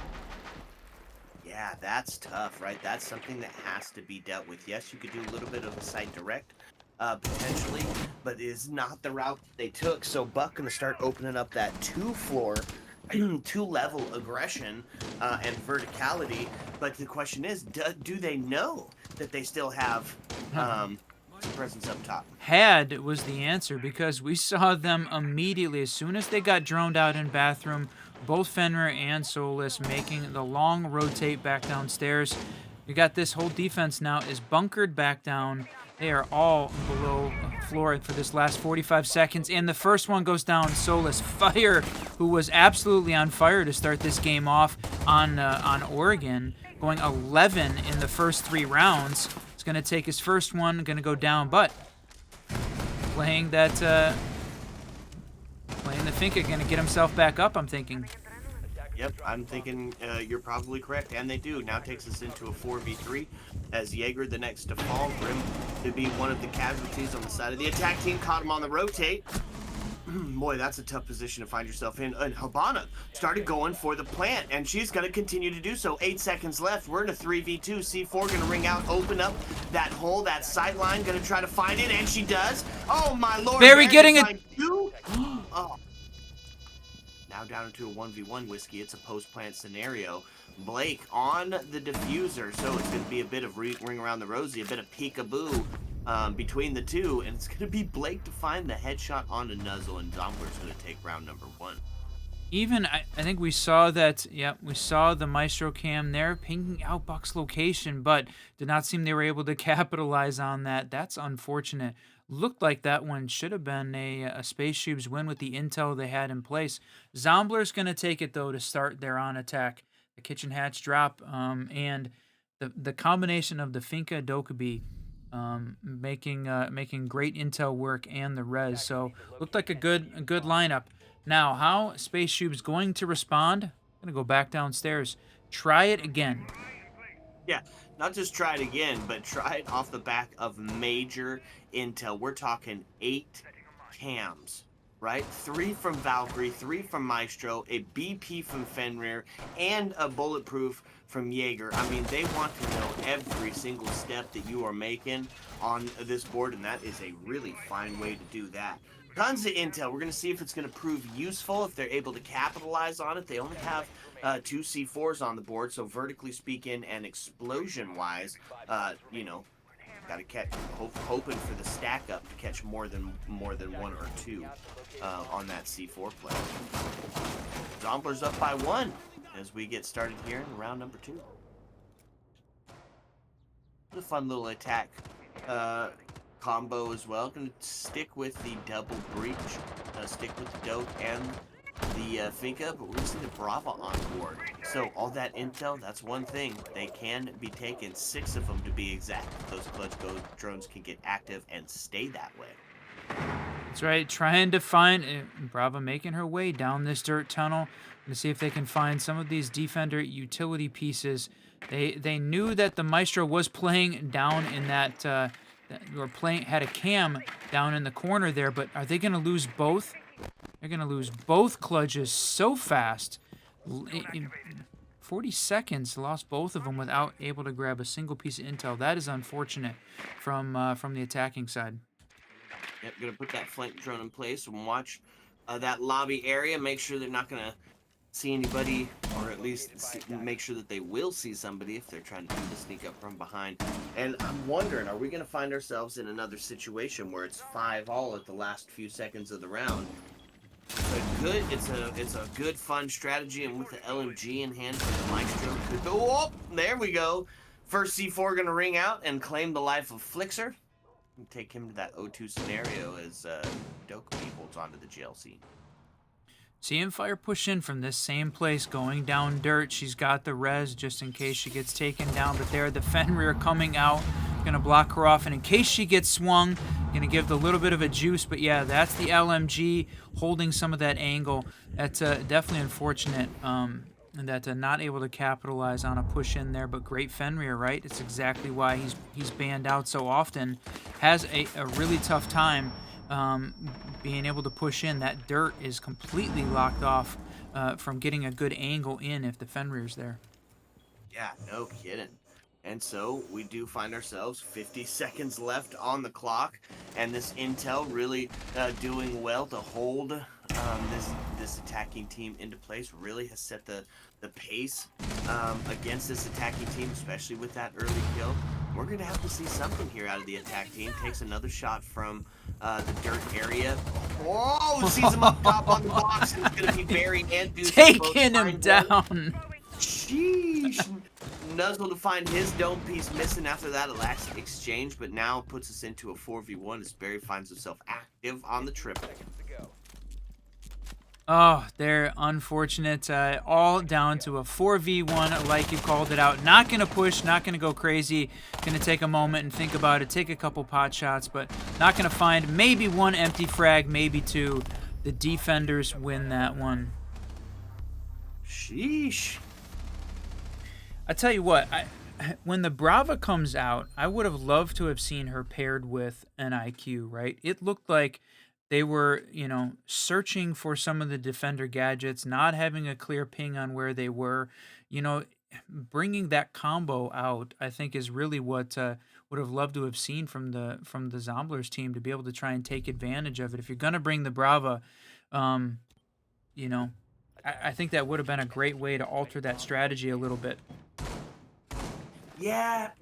Either bring the IQ along to kind of suss out exactly where you need to go, or maybe some sort of smokes, right? Something to mask where that clutch drone is coming in with, right? We said 40 seconds in and we lost both of them off the board. I mean, that's a devastating, that's utility being null and void in that part. Now all you have to rely on is the gun. Bravo pushes in and loses her life immediately. And that sets kind of a dramatic pace of events for the Zomblers, where they cannot, of course, find the round win after that last one. Tell you what, another pair of operators that I really like seeing together, the Bandit and the Mira here on this 2F on the gym bedroom site. I know you want to talk about Castle, but I love seeing the Bandit coupled with the Mira there to hold on to the layered strategy, protecting the bathroom. Maybe not working on trying to you know, Bandit trick the jacuzzi wall, but it's very difficult to get that down unless you've got the Thatcher in place, and they don't. They've got only the Dokkaebi, or this the Flores is the only alternative trying to clear out some of this utility. Yeah, and you're right. I do want to talk about the Castle, because one of the things that he's instrumental at is protecting that Bandit as he gets that K tricking going. Now, it's going to be a bit of the split push here, right? And by split, if you read Fresh's latest or first edition, it's multiple points of attack here, and on Clubhouse, generally seen by a two-pronged approach. With both the Thermite and the Ace. Now, they do chase the Bandit off. He is dislodged, which means the Bandit trick is not going to be able to be effective here. Thermite going to get that wall opened up on Hot Tub. First minute gone, and that's a ton of sight lines and breaches opened up already for this attack team. That's right, but they're still holding on to the mirror window there in that location. They've got this. They've got the single construction, but still good defensive hold at this point, trying to take out some of the drones, and Frost still has those mats in place. Could come important late round there at the end. Almost assuredly, right? If there's a Frost on the board, there's that potential for devastation, and more often than not, went into a Frost trap. Barry with another C4 kill. Love the C4s. Gonna get traded out as Blake finds Kazan off the board, and that's the Frost gone. Still, of course, as you said, could find those Frost traps useful. And as I was saying, anytime that you find yourself in one of those, it's still more often than not results in you dying. So it could still be an active participator here in the late round. Interesting. We don't have anybody pushing. I was going to say nobody pushing the highway, really. Sibster trying to get into place there to push it, but I mean, you had Bandit hiding in that location. Boy, just as we call it out, finally able to take him down in the Frost mat. No. Jeez. That's a caster curse if we've ever seen one. Oh, we talk about nobody pushing highway and Bandit having free reign of the gym, and then Ash goes ahead and calls me out on that one, but then drops into the Frost mat like we talked about earlier. And so now SPACESHOOBS finding themselves up 5-1. Here's that first round rotate's going to be done data. Instead of going back down to see that church arsenal. Funniest. A little bit of trolling in the chat. Love it. And so we're going to see the Cash CC TV site set up here. The Tersh site play being brought out after the round rotate. Now here's the question, right? Is the attacking team going to bring out the Monty? That seems like certainly the way the current meta pushing this site for sure. Can you get the defending team? The thing that they don't have the Azami, but they do have the Wamai to be able to hold some of those places, and the mute I think helps block off some of the drones and trying to figure out where any of this other defender utility is up in rafters to help stop that push in. Plus the bandit to bring out the tricking there on the main wall. That's an important part. They've got to get that thing open to start with. Yep, that's going to be step number 1, and they bring along a double breach denial with the bandit and the mute to try to hold that off. Yeah, I love this setup here by the attack team, right? You bring the Monty to push that catwalk, you bring the glass for that little bit more of that long distance, a little bit more of that precise play, if you will, with the smokes to boot, of course, and then Maverick. Boy, this is not who you want the glass. You don't want to be on the other side of that if that Maverick starts opening up that hole. That's right, and they're going to try and open up this hole right at the bottom. You've got the bandit is waiting to trick, so the question is, are they just going to open up just a little bit of a hole, pop one of those batteries, and maybe catch bandit in the foot? I'm going to see it happen. Oh, I'm thinking that they're going to... Oh, it's the combo move here. You know what would be fun is if we saw Maverick open up a hole through that smoke and then just rush in. So here we are. Glass there it is. A bit of a peek, and he's going to find the bandit off the board. Now it does get traded out as Thermite going to get taken down as well. Huge play. The Wamai ran past glass, almost had him as well, but dodged a literal bullet and survived. Now they've got to try and get themselves into a position here to open up this wall. Otherwise, they're going to have a Monty vault through the window. Yeah, they do get that breach down, or that wall, that barricade down. So that'll definitely help and aid in the efforts, and they just get garage for free, Whiskey. Well, not exactly for free here. You had Ella playing downstairs, holding off. She did get droned, and she's going to take down a double, including the Monty. That is huge, my friend. Well, it was for free, but they ended up paying a price in the end. That's huge. 4v2 now, as ZOMBLERS cut on the back of the bit, or a bit on the back foot. You know what they say? Nothing is for free. That's true. That's true. They do say that. Who's they? Everyone. I'm sure of it. I hear it all the time.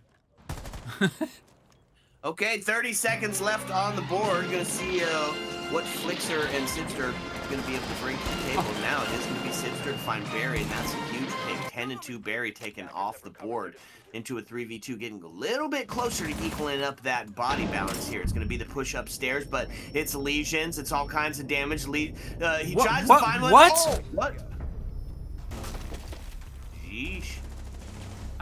I'm not sure Legion had his headphones on there, because that seems like it should have been a fairly clear sound call. I think he hit 2 Legion mines there as he walked up the stairs and shot Legion in the back. Luckily, he had mute covering him from the other side of the wall, but that was unfortunate for sure. But we saw Wamai there have 9 lives running across the open breach twice and surviving. Attackers need to locate and defuse Huge. as many bombs as they Yeah. can.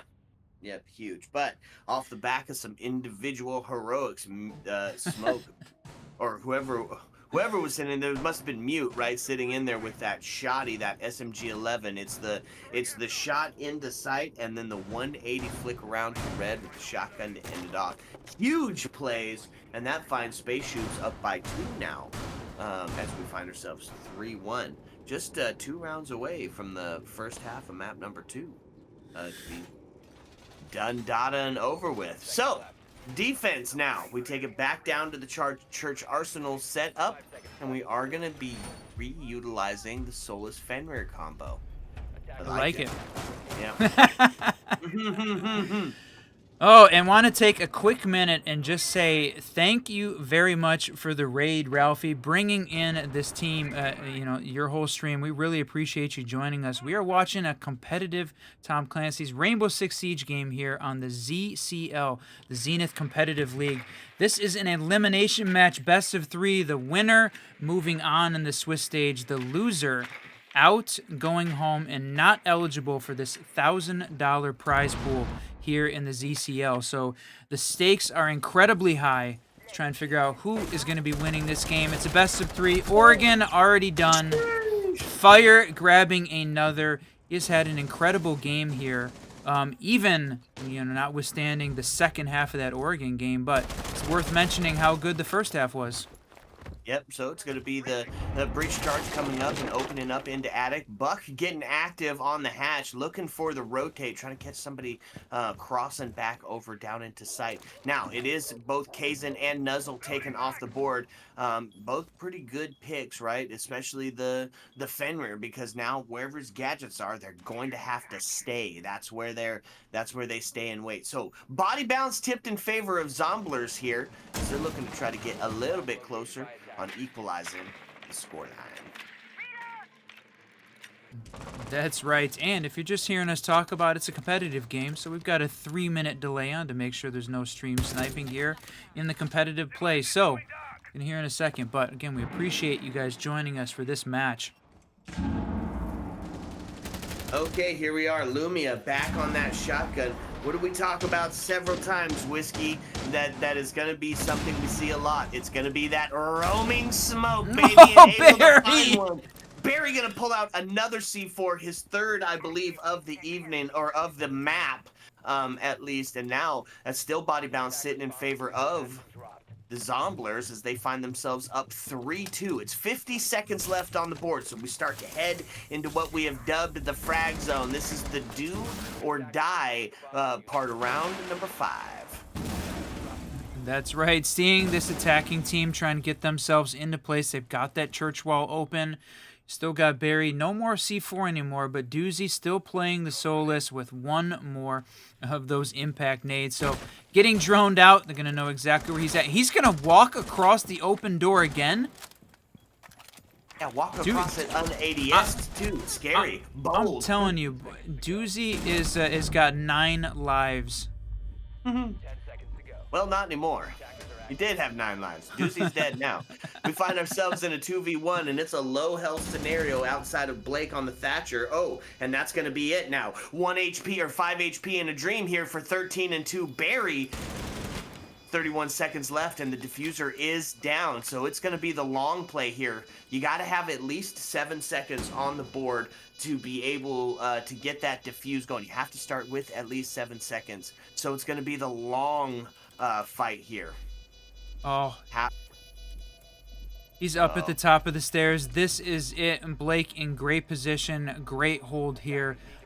Not going to be able to find it. The ping's going out as soon as he got close. And there he is. Done. Dada. Sayonara. See you later. Blake taking that one. And the Zomblers taking the round.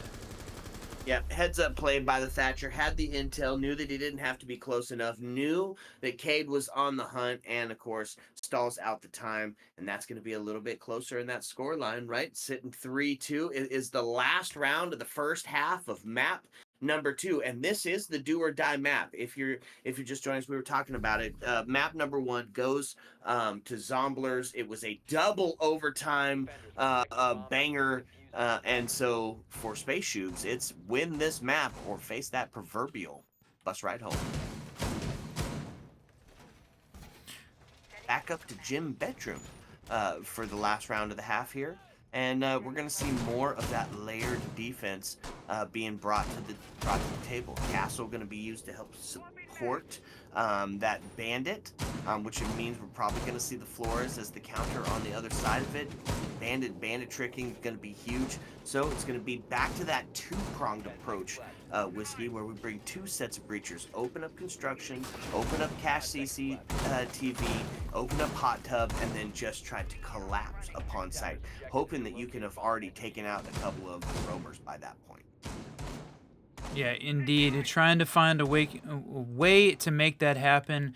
called it out, and bringing along the Ash as well to help deal with those mirror windows from afar.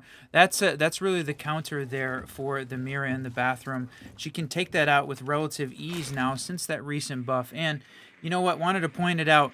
The head admin for ZCL, I misspoke earlier. It was $1,000 for first place. I think it was $1,500 prize pool. Ooh, let's go. Okay. So, first minute ticking by here as the drones start to do what they do. Suss out where the heck these defenders are laying at, where they lie in wait, and it's going to be Bandit still getting active on the trick. And it's going to be a little bit of a hurry up and wait here as the attack team is really trying to make sure that they are sussing out exactly where these defenders are sitting at. So they do open up I believe they got cast CCTV. It's going to be Ace to rotate over and help support this open up by Thermite. Bomb located by attacker. And they've got to get the highway open so that way Bandit's not able to trick it. They're going to grab both sides at the same time, and oh my, I thought he was successful in tricking at least half of it, but he's not. They're able to get both of those open. And there's the Ash coming out to take out that mirror on top of it. Here's the problem, right? They did something really unique here is they forced him to make a decision, and when you bring out both the Ace and the Thermite, if you choose wrong and accidentally choose the Ace charges, then the potential for you to die to a Thermite charge skyrockets, and that is not something that you want to happen live in front of a studio audience or the proverbial studio audience. All right, So fair enough. Good point. Saving his life. Oh, Castle takes a shot onto highway and not going to connect, though. That was close. Yeah, that was really close. So 40 seconds left, really sitting in that defensive 20-second meta, and we're sitting 5-all, folks. That means that hold on to your hats because the trade-outs are going to ring out, and it's going to be incredibly difficult to come up with. This is feeling very defensive-sided, however. Now, they start to push in. It's the OSA looking to get active, and they still got to deal with this castle. Oh, and one of... Go ahead. No, go for it, man. This is it. The trades ring out. There's 10 seconds left.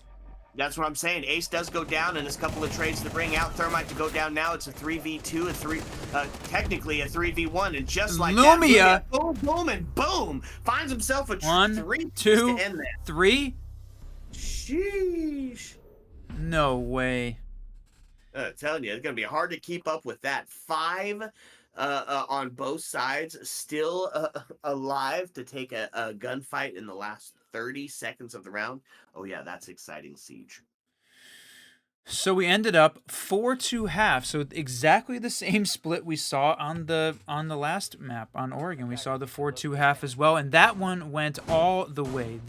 The complete game, 8-7, all 15 rounds required to find the winner there on Oregon. We're going to see the same thing here. Both teams playing very well. I would say Clubhouse defensive-sided, and like we talked about, SPACESHOOBS, their better map, potentially from the OPL stats, their best. So I think them going 4-2, for sure, what we were expecting to see. Now, how are ZOMBLERS going to respond?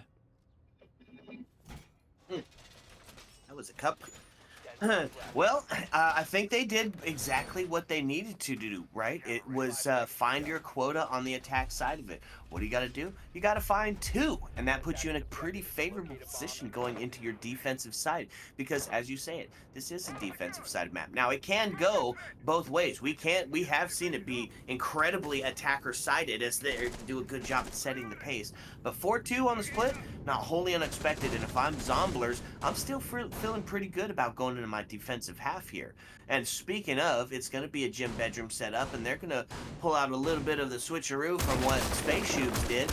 We are still going to see the Solus on the board, but we're going to go to more denial in the form of intel and area, Goyo and mute on the board.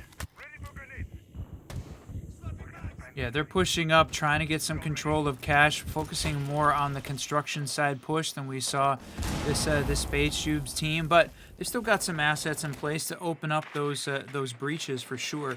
But having more of a highway presence here than we saw Zomblers as well. Yep, and a little bit of a nod towards the more traditional take here. Not going to see that double hard breach on the side of SPACESHOOBS, and they're going to lose Doozy right out the gate, and that takes it into body bounce tipped in favor of the Zomblers. And that's the health off the board. That's 60 additional HP that could be used, especially by Kazin, who finds himself on the wrong end of a couple of bullet fragments. Ooh, look at this, gonna know exactly where those claymores are, whether or not we're gonna see one of these one of these defenders try a run out. I would love to see it. Yep, and then it is going to be fire to find Barry, now taking this heavily favored man count in favor of the Zomblers. It's 5-3. Ooh, it does get a little closer to equalizing as Lumia going to find one, Kazin to find another, and now we find ourselves into a 3-3, and this feels a little bit better if you're the SPACESHOOBS with a minute left on the board. A minute left, 4-2. We've got the 3-3 split, so still plenty of action going to happen there, and Blake going to be the first to take one. Blake continuing to hold this this cache area. I thought we were going to see them take that control early, but more of the focus on this the highway, and that was what they needed, apparently. Lumia grabbing another there. After all of his internet problems there on that first map, he showed up here. Yeah, no kidding, absolutely. And let's take a look at that scoreboard real quick as we see ourselves in a 5-2 situation. Same score line, got there a little bit differently, however. Map number 1, Zomblers take 2 in a row, and then it's 5 in a row for the SPACESHOOBS. But outside of the order in which they were received, I mean, we're looking at the same thing as map number 2 here, or map number 1. Yeah, that's right. On that one, we saw SPACESHOOBS win 5 in a row to get to this 5-2 scoreline. So like you said, a little bit of a different path to get there, but that same lineup. The big difference, or the big surprise, I think, when we were sitting here in round 8 the last time was, after a rehost, we saw Zomblers absolutely come alive and dominate the second half of that game. And like we said, coming back to win it 8-7 in overtime after being down 5-2 in round 8. So we're going to see a similar pattern here on Clubhouse, which potentially, like we said, very statistically favored for SPACESHOOBS. So I don't feel like we're going to see that same kind of situation play out. But you know what?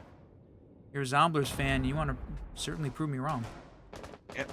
That's the truth, and it's going to be hold them down and slow them down. Malusi going to be a new addition onto the board for this Zomblers defense, as they're going to do a little bit more to try and hold them outside of sight, or at least get some indication as to where that push is coming from.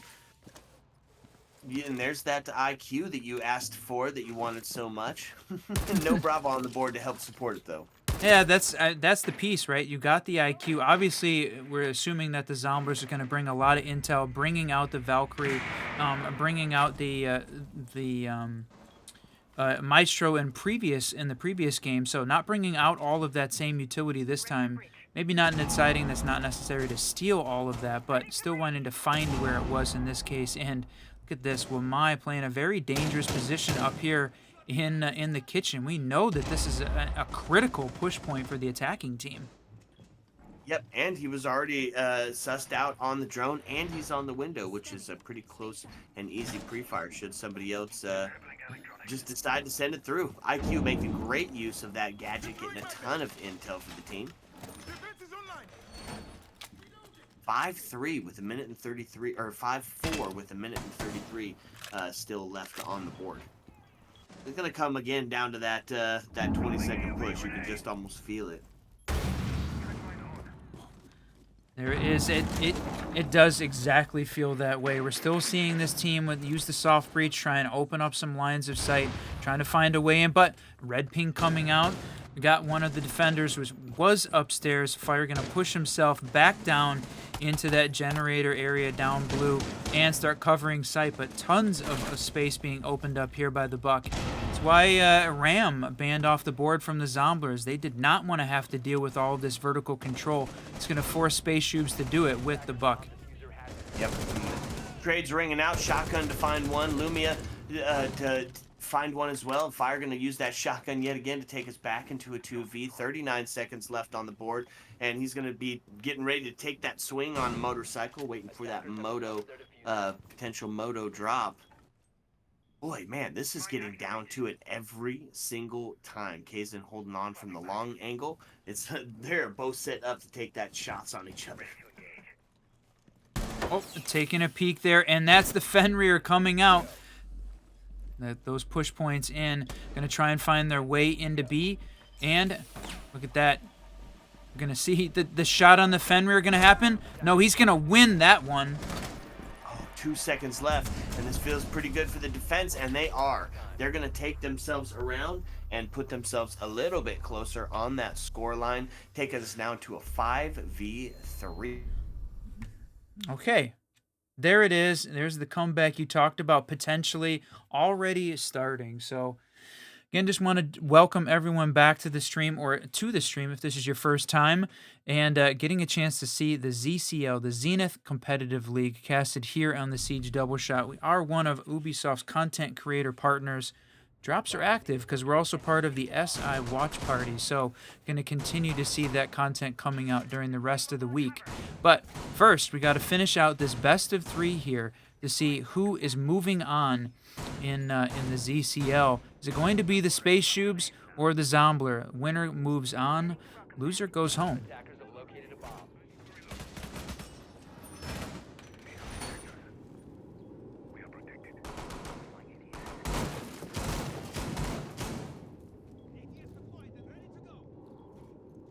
I know sometimes you like to play that joke on me, but just checking, check. Whiskey, you with me? Or struggling with the same internet issues we saw on the side of the SPACESHOOBS during Oregon? Indeed we are, my friend. So, we're going to see whether or not we can keep the cast going while Whiskey Glitter gets himself back in the Discord lobby here to continue casting with me. But like we said, appreciate everybody joining us for now, seeing how SPACESHOOBS are going to handle this attack. Back upstairs to the gym bedroom, working on getting this hard breach in place and bringing out the Ash again. Just an important piece of attacking utility. And Lumia 10 and 6 to back up Barry at his 14 and 5.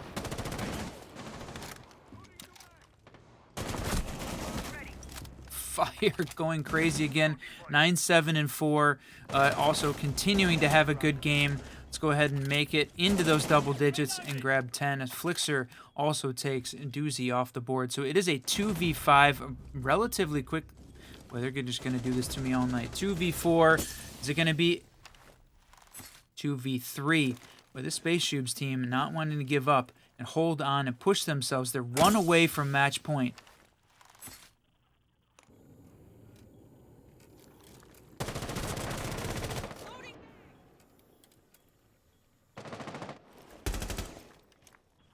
This defense holding those angles, knowing that they got both of the attackers over on the con side. They can afford to be a little bit more aggressive.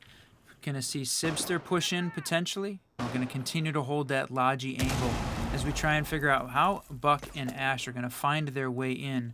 Got to get themselves in to this construction area. Pushes up in close.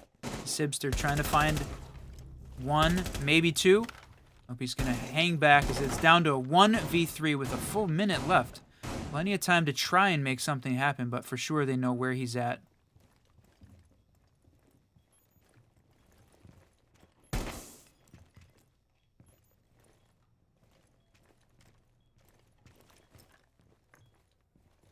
All coming down to this. A triple for Kazan. Is he going to find another one on the stairs? A quad ace? Not going to happen. Fire going to deny the ace. What a round for this guy. Holy smokes. Boy, I came in right at the end of it there. Saw the Jeez. quad. I can't believe I missed all of that. And just like that, Zomblers 1 away from tying this bad boy back up again. Yes. I thought that was it. I couldn't believe we were going to see the Spaceships put themselves up on match point like that, but denied at the last second. Fire holding on, keeping that team alive. Like we said, going into round 10, Zomblers not wanting to give up at all at this point. They do not want to see Skyscraper, so it's a best of 3. We saw Zomblers win 8-7 in Oregon. If the Zomblers can take this map, best of 3 is over. They move on, send Spaceshoobs packing. But Spaceshoobs can win this one. We're going to get to see Skyscraper as the decider in the best of 3. Oh man, and I freaking love Skyscraper. Maybe not so much to play against as an attacker, but definitely as the defender or watching any sort of Skyscraper play. I'm hoping we see map 3. You know, no bias towards any team. We just want to see the best and the best, and we want as much siege as possible. Okay, let's get into it. It's a cash CCTV hold here as the Zomblers look to try to tie it up. Spaceshoobs looking to put themselves on a match point scenario, and it is going to be 2 of the coveted 5 on the board, both Fenrir and the Legion. And I'm happy to add Legion to the 5 golden ringers.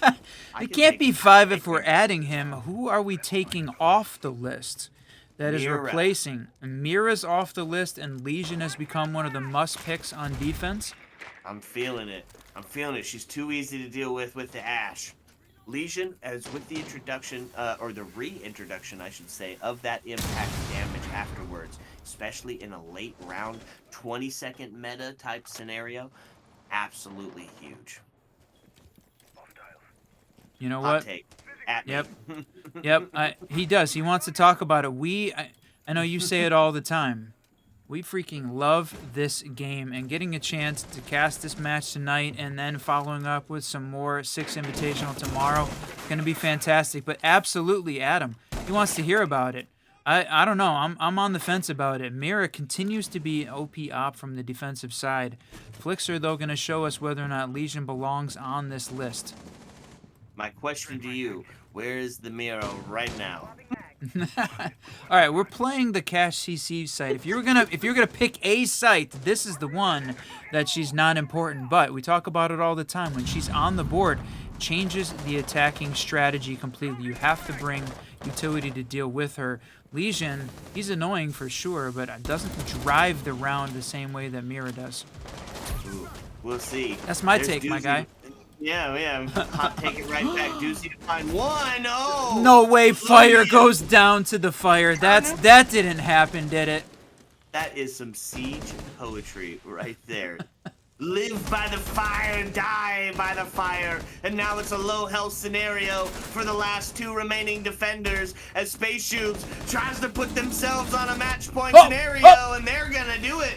Nuzzle to find the kill onto Blake, and just like that, Whiskey, it is a 6-4. Now we have to see Zomblers be perfect for 2 to take it to our 2nd overtime of the evening.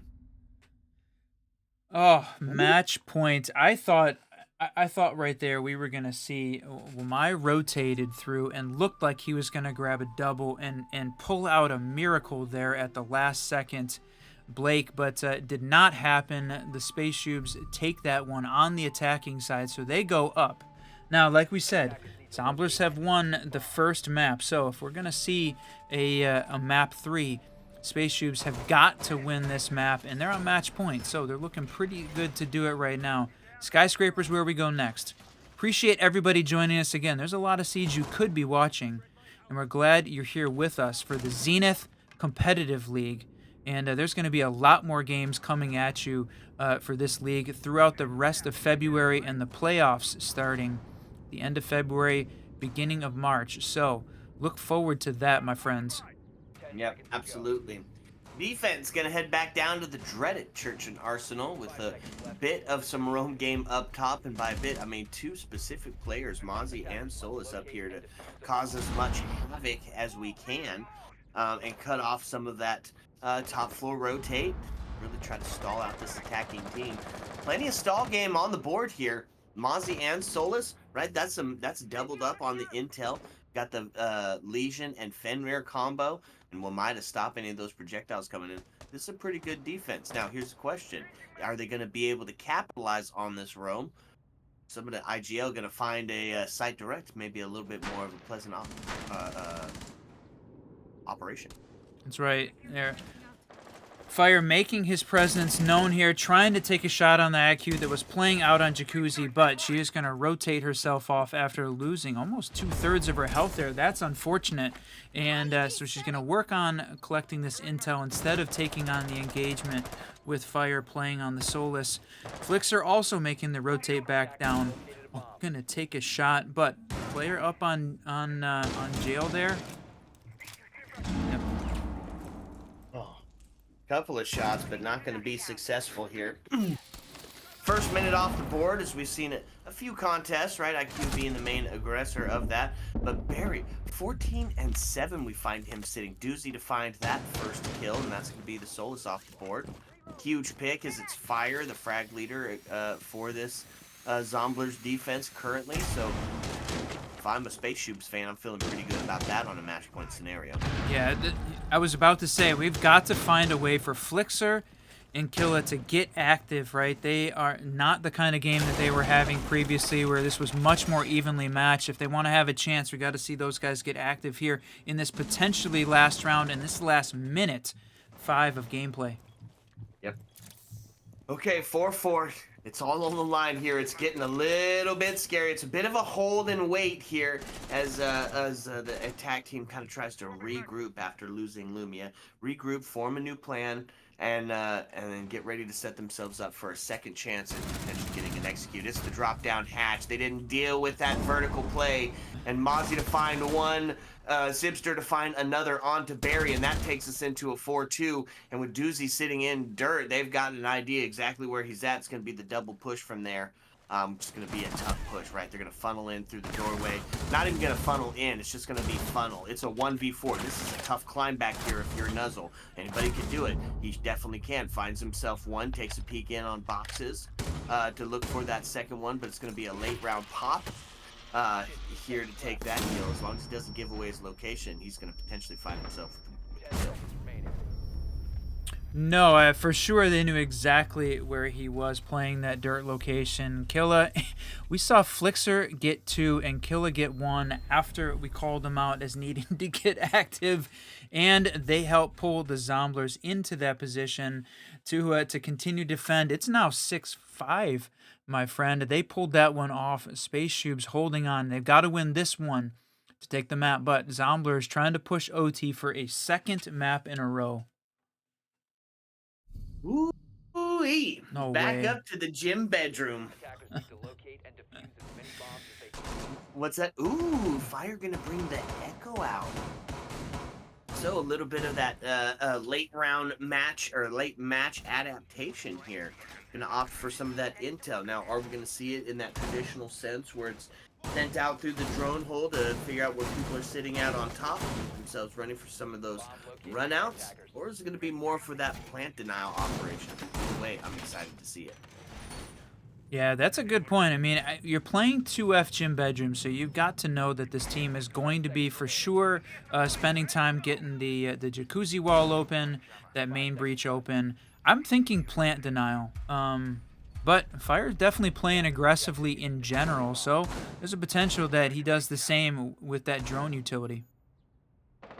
Yeah, a little bit of droning himself out instead of droning himself in. Since it's on the defense, going to be using that to potentially provide some individual heroics, which has kind of been the word of the night, right? It's been off the back of several key players that have helped sort of motivate the teams onto their win path. One away from tying it up for the Zomblers, one away from winning map number 2 for the SPACESHOOBS. This next round going to be very decisive. Wow. Heavy Yeah. construction there. Well, just intense, too, as we're seeing both of these teams take engagement all over the place. We've got this jacuzzi wall open. Another run across there as Fire runs downstairs in the bathroom, trying to put himself in a safe place to be able to take this Echo in, and gonna take one onto Hibana, but loses the drone quickly there, and he's got a second one in the same spot. Interesting. He's going to lose them both. It's an unfortunate use there. Now, here we go. That's a huge pick. Lumia using the 417 to find himself a kill, and it is going to be Nuzzle to find the second. Now, the defense put on definitely on the back foot here. Hoping, oh my lord.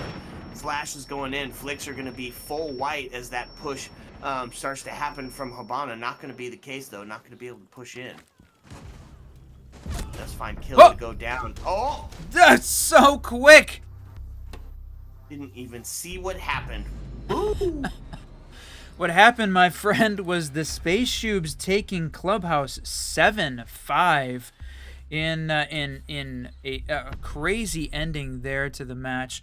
Lumia had all of those troubles with the internet to start that round off, able to come up with the big MVP there.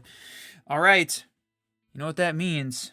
It's taking us to the decider. Oregon goes to the Zomblers 8-7. Clubhouse falling to the SPACESHOOBS 7-5, my friend. Yep, let's go. It's a best of three that's going to see all of the above, and I can't freaking wait for it. Okay, folks, sit back, relax, because when we come back, it's going to be the stunning conclusion to this match. Ayo! Let's go.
What's up, and welcome back, fellow Siege spectators and players, and raiders included. Thank you so much, Ralphie, for the raid. We super appreciate that. If you're just joining us, you have missed a of attrition, as these two teams not really willing to let it go. And why? Because this is the elimination round. This is the chance to go home or potential to prove yourself in glory. So it's all on the line for this best of 3 as we head into the third decider map, where it's do or die, either to progress on or take that proverbial bus ride home. What you think, Whiskey? I think there is a $1,000 first place prize on the line, $500 for second place. We've got the T3, some T2 teams playing in this league. So both of these teams invited, trying to prove themselves and win that money. So we're going to head ourselves into that next map, friends. Yeah, and that is a fun map that we're coming up to. It's Skyscraper, heavily defensive-sided, although we have seen the occasional attacker-sided team. Is there some teams who can, of course, set the pace a little bit better than the others, but for the most part, completely defensive-sided. So, SPACESHOOBS going to be put a little bit in a good position to start us out. Let's get into these bands. What are you thinking, Mr. Witt?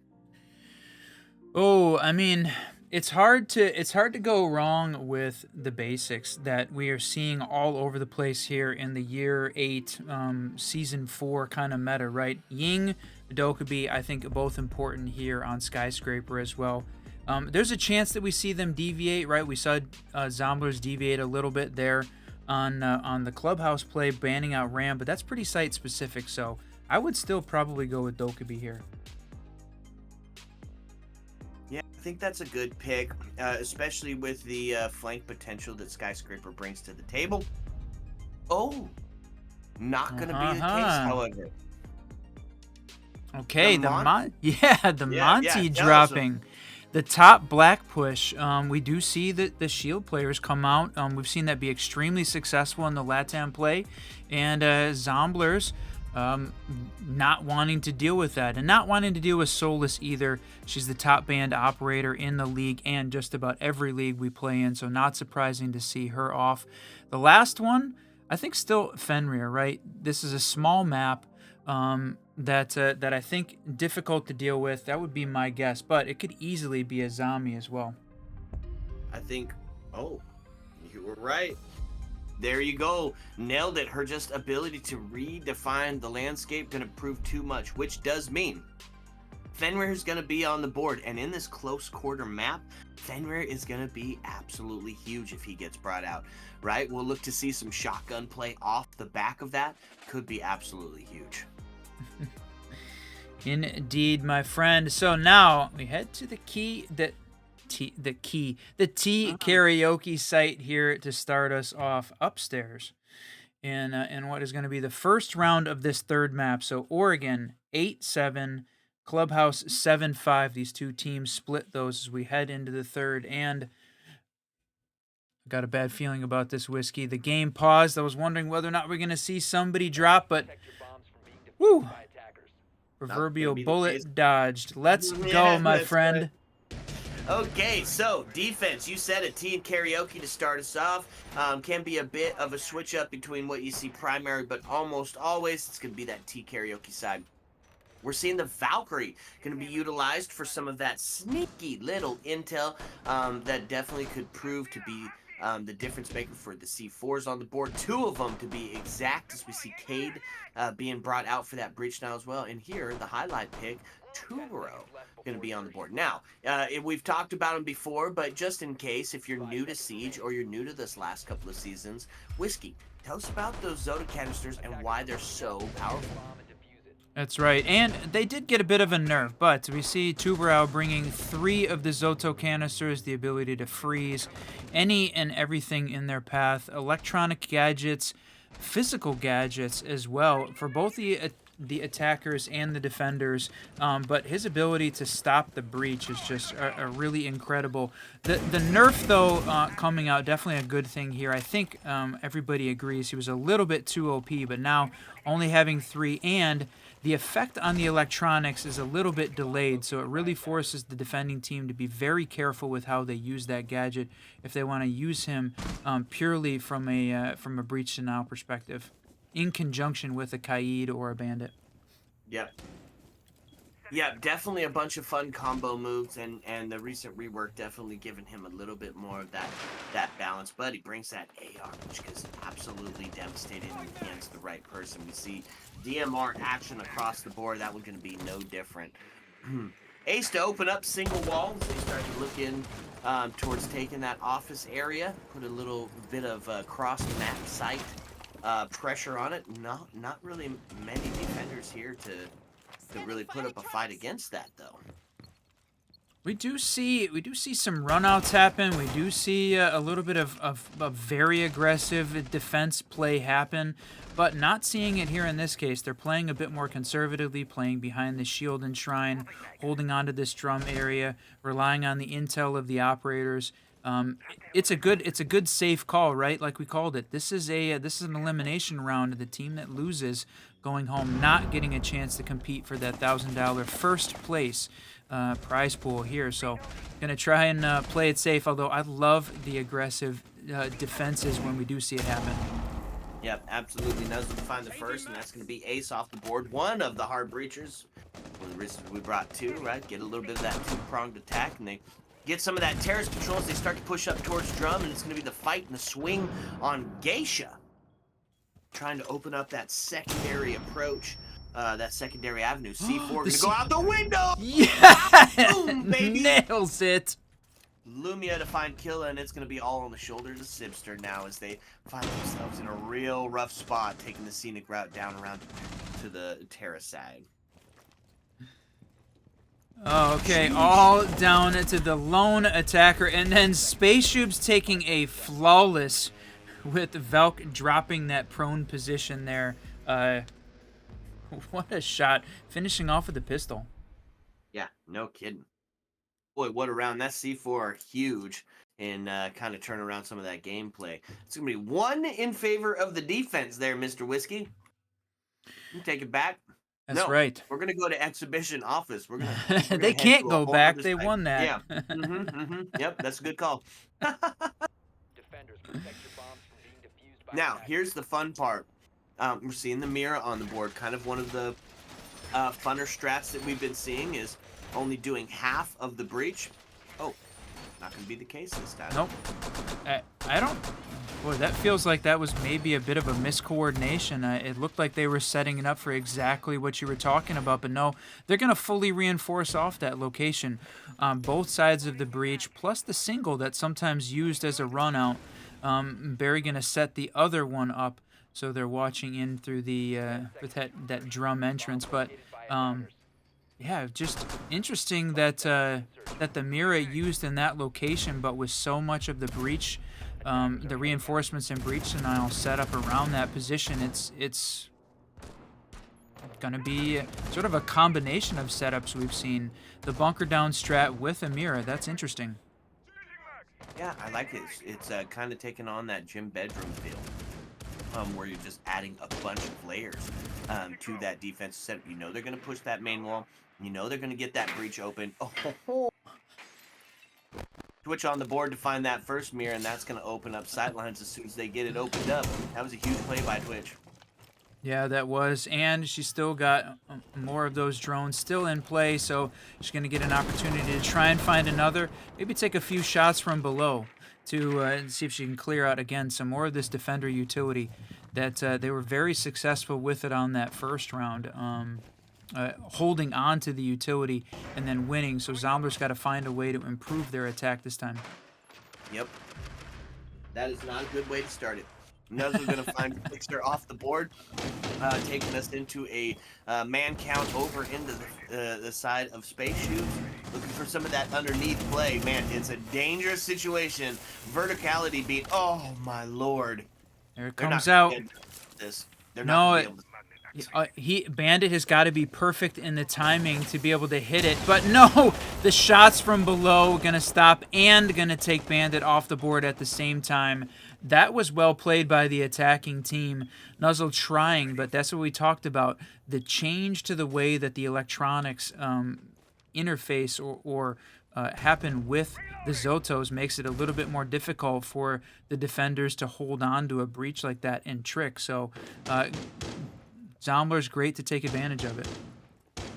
Yeah, that's the tough part, right? Mirror goes down as well. It's 1.5 seconds that was added to that time towards those electronic devices. So you got to really time it pretty perfect. And if you go just a tad too late on a thermite charge, well, it's going to be opening that thing up, and it's going to be doing it dramatically. Bandit lost his life tragically. In that little bit of an exchange, thermite down to a low health scenario, but he's going to go ahead and just go for the plant instead anyways. That's right. It's a 4v3. Get in there and get it. Attackers are activating the diffuser. Staying crouched. They've got the mirror.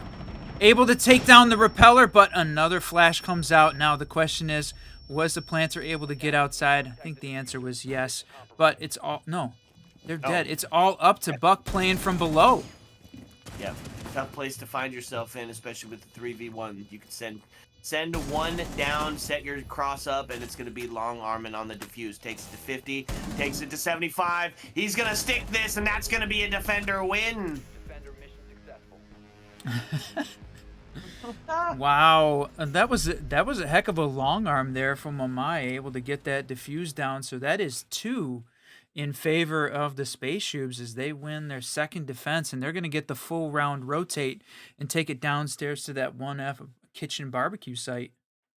Ooh, a little bit of Tersh play coming out, and a little bit of a different start than how we saw for the last 2 maps. Right? Normally it was SPACESHOOBS finding either the first and the second, or just the first and the potential third, but not going to be the case this time. As SPACESHOOBS going to keep that momentum from the 7-5 win a little bit earlier and take 2 in a row. Send us to the Tersh side. Tersh side going to be some slow down city. A little bit of area denial on the board. Smoke going to be making an appearance, and then there's that frost again, that pesky frost mat.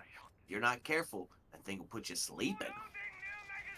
Now, both of the previous maps, when we look at the first half, both of them went 4-2 in favor of the SPACESHOOBS. So they're well on their way at this point to another 4-2 half. So the question is whether or not Zomblers are going to be able to adapt and hang on here to try and keep their opportunity here, stay in the league alive.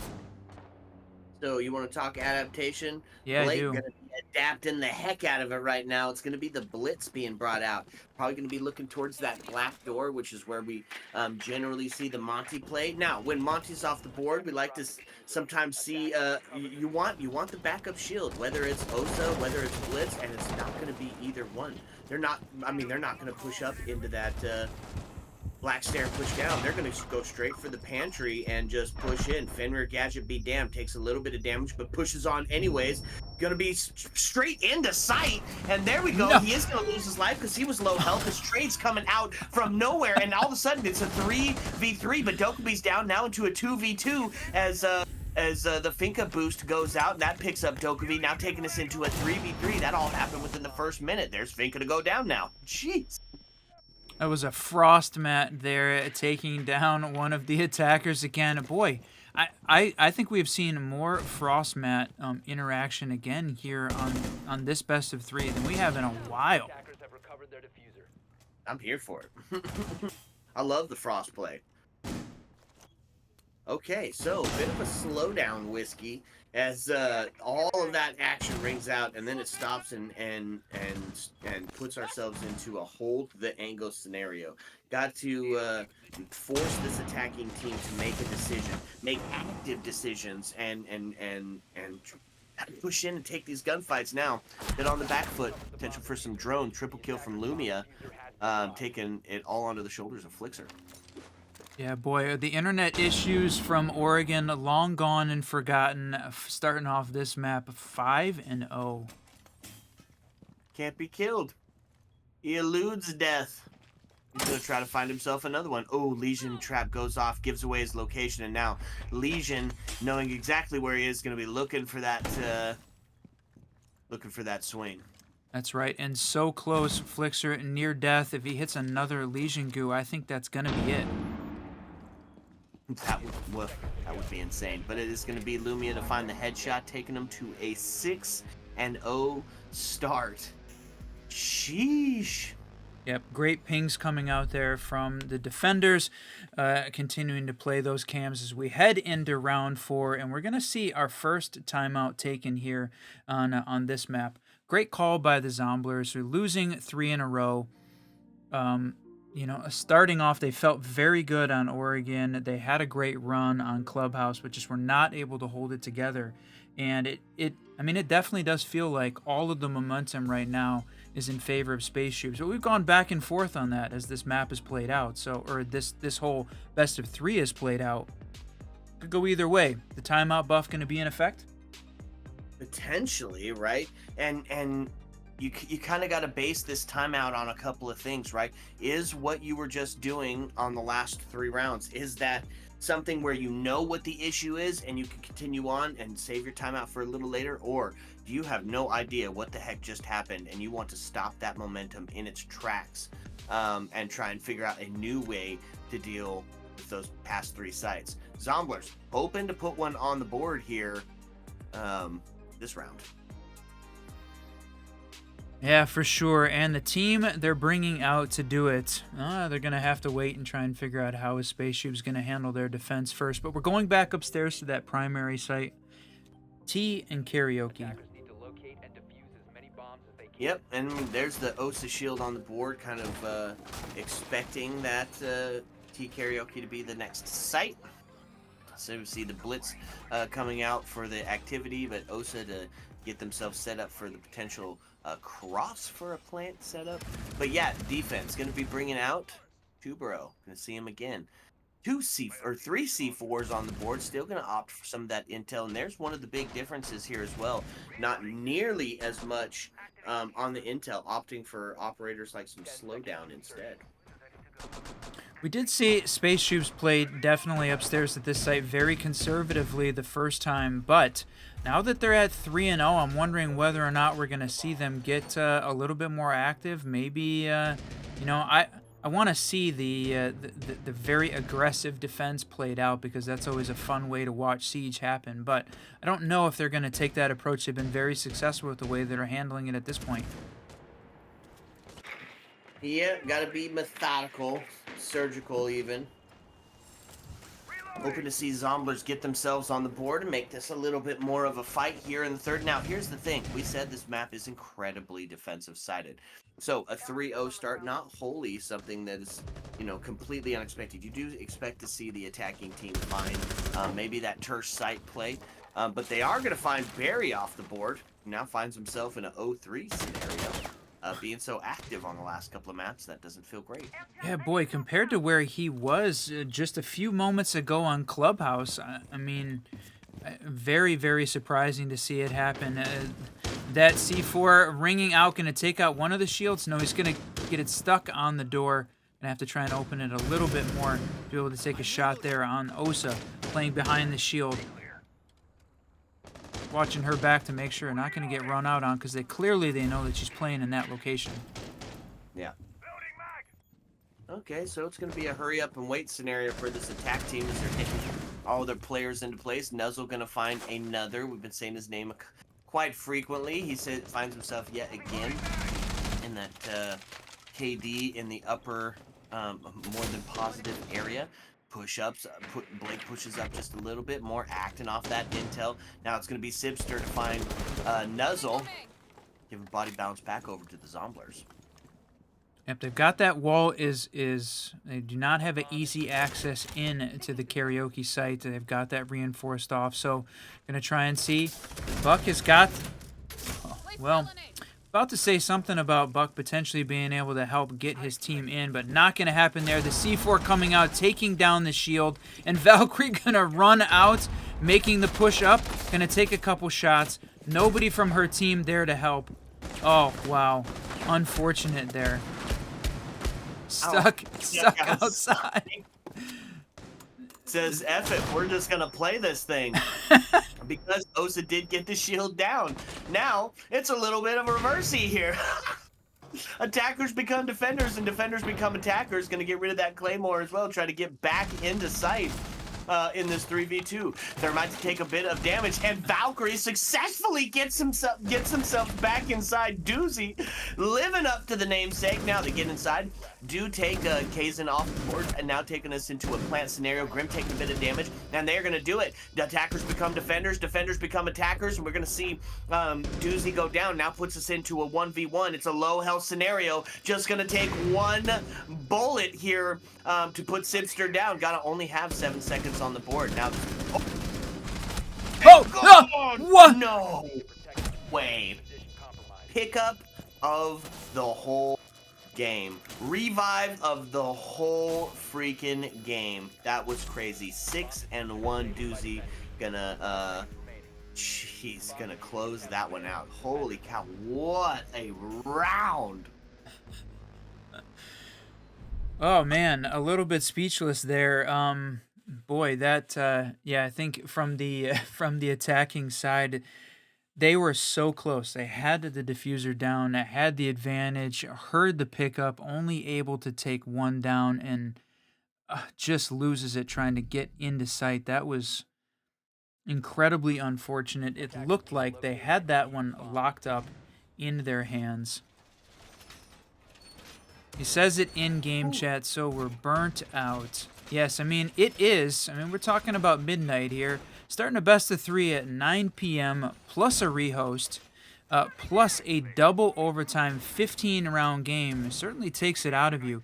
You know, and we know these guys were probably playing a little bit of Siege ahead of time, getting themselves ready, right?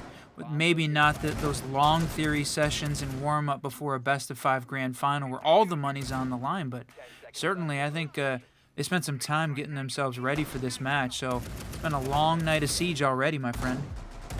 Yeah, absolutely. And it's not a sprint. It's a bit of a marathon. Can't get that one and done.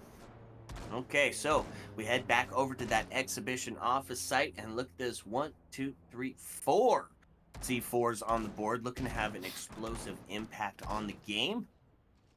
Boy, I love a C4 play, especially when it's planned out like that. So already going to start taking some immediate map control on the exhibition, or excuse me, on the T-Karaoke side of it. Waiting for that run out, letting them get that little bit of intel saying everything's okay, push on in. And we saw Fire go absolutely crazy at the start of Oregon, too, and has not been able to maintain that same momentum here again. Just contributing, but bringing out that 60 HP in those 3 Finkaboos, plus a pair of the frag grenades. Important part of this attacking lineup. Got to stay alive, though, to use them. Ooh, that's a shot. Gonna be fun. Okay, call his name out. He's going to go ahead and get a kill. I get it. He said, I hear you, I see you, and here's one for you. I swear there's a delay on the stream, but boy, that certainly seemed like he heard us there. No, just good call out there from this attacking team to be able to find the first. They've got to find one. They do not want to go down a 7-0 in this final. They put up such a great fight in that first map, and had some great moments during the second. They got to find a way to even this one up, my friend. Yep, I think finding the opening frag, that's a good way to do it. If you find it on Doozy, who's sitting 6-2, that's an even better way to do it. So a great start. Now, bit of a stall out, bit of a slowdown as this attacking team tries to get its operators into place for the eventual collapse onto site. But here's the problem. We still have even 2 members not even in the building yet.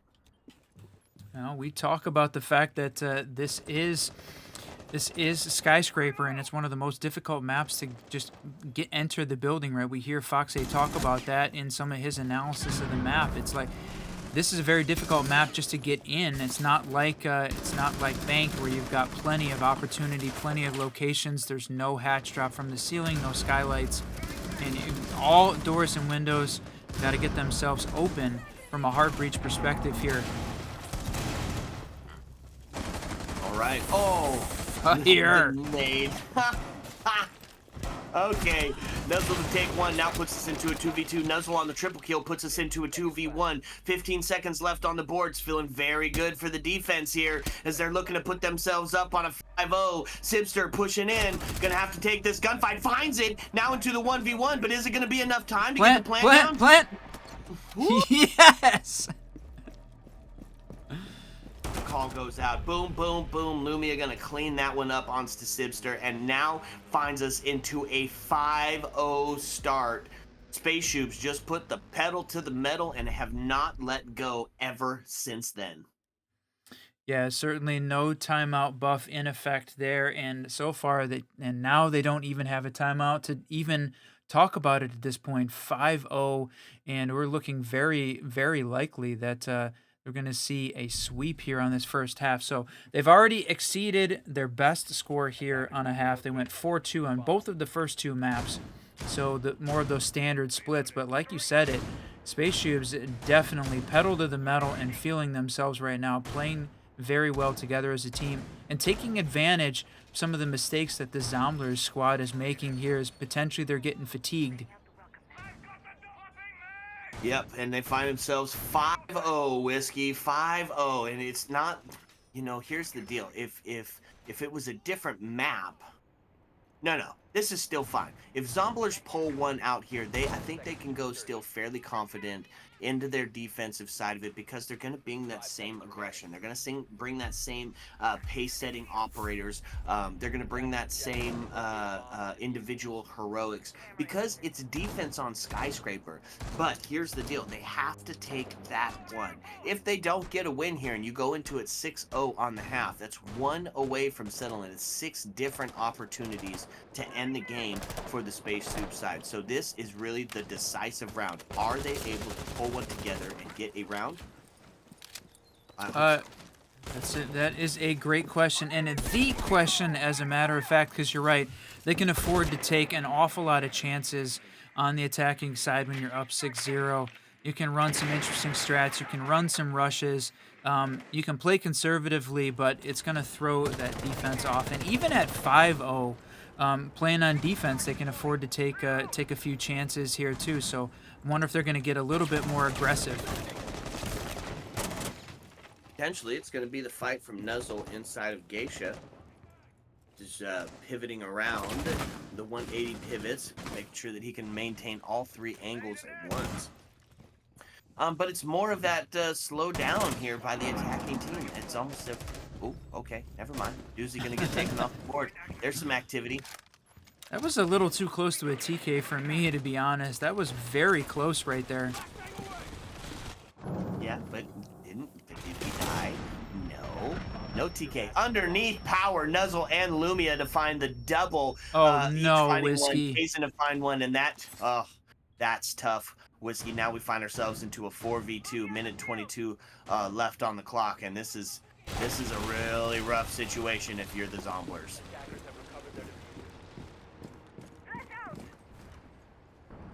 Yep. Okay. Oh, jeez.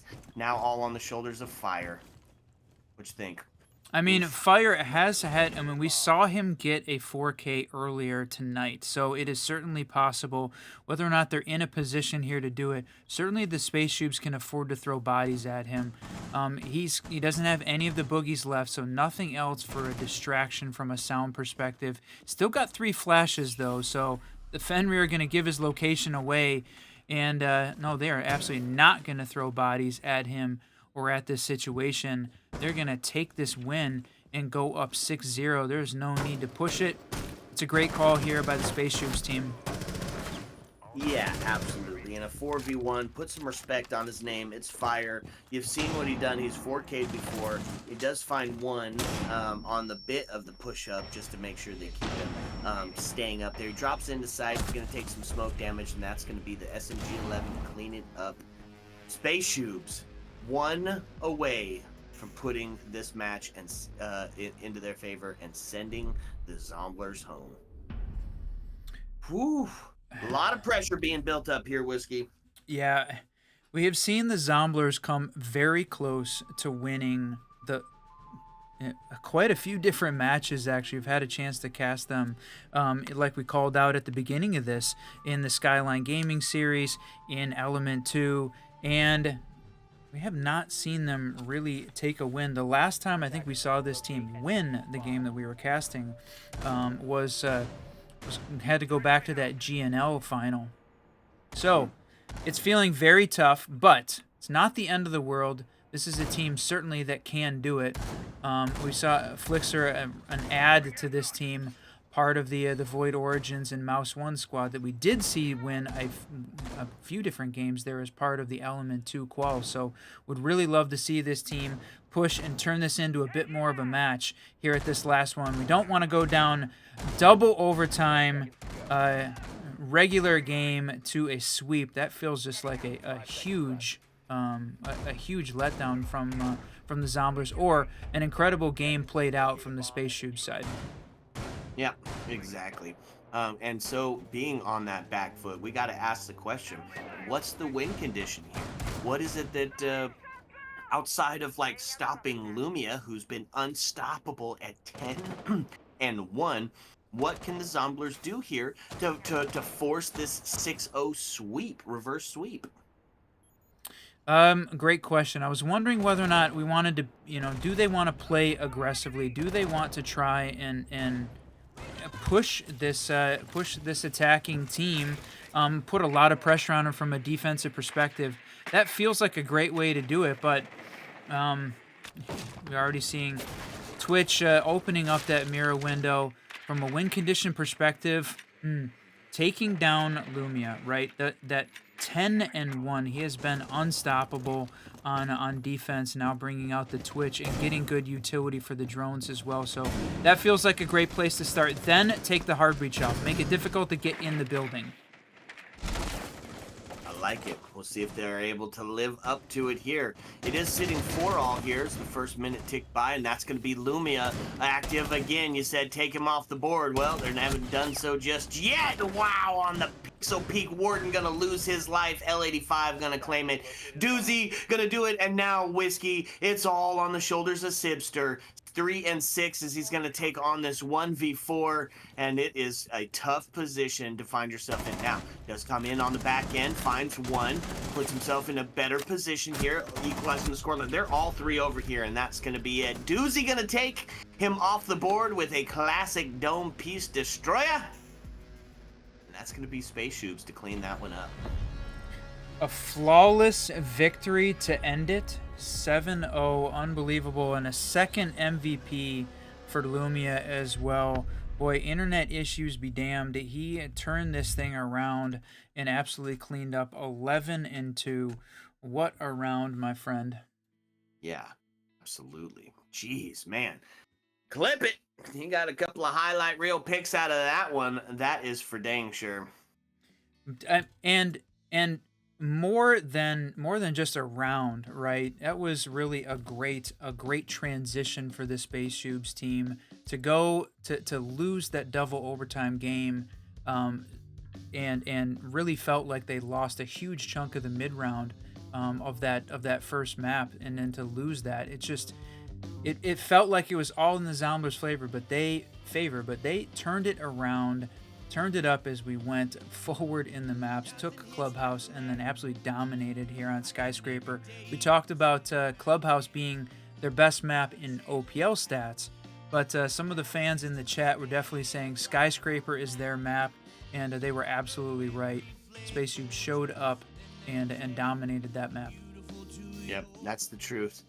And it was a good game, right? Is exactly what you wanted outside of the 7-0, right? Could have seen that one a little bit closer, but it was a valiant attempt by the Zomblers as they do take that proverbial bus ride home. We say, see you later, Zomblers. We look forward to whatever you got coming up next. Great team, friend of the double shot as well. Yeah, and look forward to seeing what it does. It's a GG's to Spaceshoobs. They're moving on. They showed up tonight. They showed up and showed out. And a flawless Skyscraper? I think then the fans might have it here. It could be a Spaceshoobs map. Yeah, for sure. That one is going to be some VOD reviewed there as they move forward, because if you're just joining us, oh man, you missed a great match, but appreciate everybody stopping by. Raiders for sticking around for the ZCL, the Zenith Competitive League Season 1. We're in the Swiss stage, on our way to the playoffs. $1,000 first place, $500 second place here in this tournament. So everybody wanting to get a piece of that money. Unfortunately for the Zomblers, not going to have an opportunity, but SPACESHOOBS holding on, going to fight off elimination and head one more round in to see whether or not they can find a spot in the playoffs. That's right.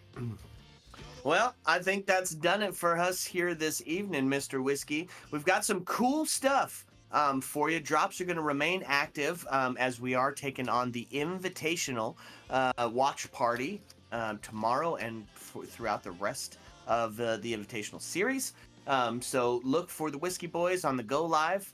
Also, because we hit 1,000 followers, we got a really cool giveaway going on right now. We went to the Atlanta Major and we took one of those hats with us, and a bunch of people decided to write all over it. Some of those people include Bolo, Pingu, Kino, Spirit, Spoits, NJR. I mean, just a plethora of some of the biggest names in Siege.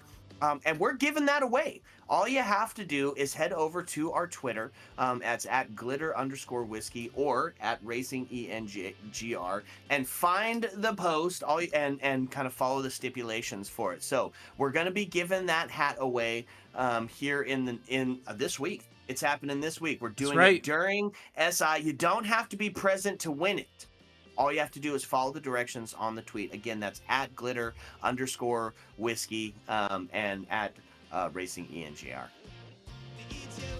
Appreciate it, my friend. What a shot there. So yeah, part of the Ubisoft content creator crew that's part of the SI watch party, so we'll definitely be seeing more of us. But again, big thanks to the ZCL for allowing us to host this match tonight, and we're looking forward to continuing our casting with this incredible league. The $1,000 first place, man. What a great place for a T3, T4 league to be a part of. It's an awesome opportunity for these teams to get a shot at a big chunk of money. I love it, man. Yep, absolutely. Okay, folks, well, we've done it. We've reached the dreaded part of the evening where, alas, there is no more Siege to bring you. So in this case, we must bid you adieu. Look forward to some of that invitational stuff tomorrow. I'll be getting on quite early with it. And we're hanging out. We're doing all kinds of fun activities, playing the bingo and everything. But as always, my friends, as the lights start to dim and the jukebox starts to sing closing time, you don't have to go home. But you can't stay here. Ayo. Let's go.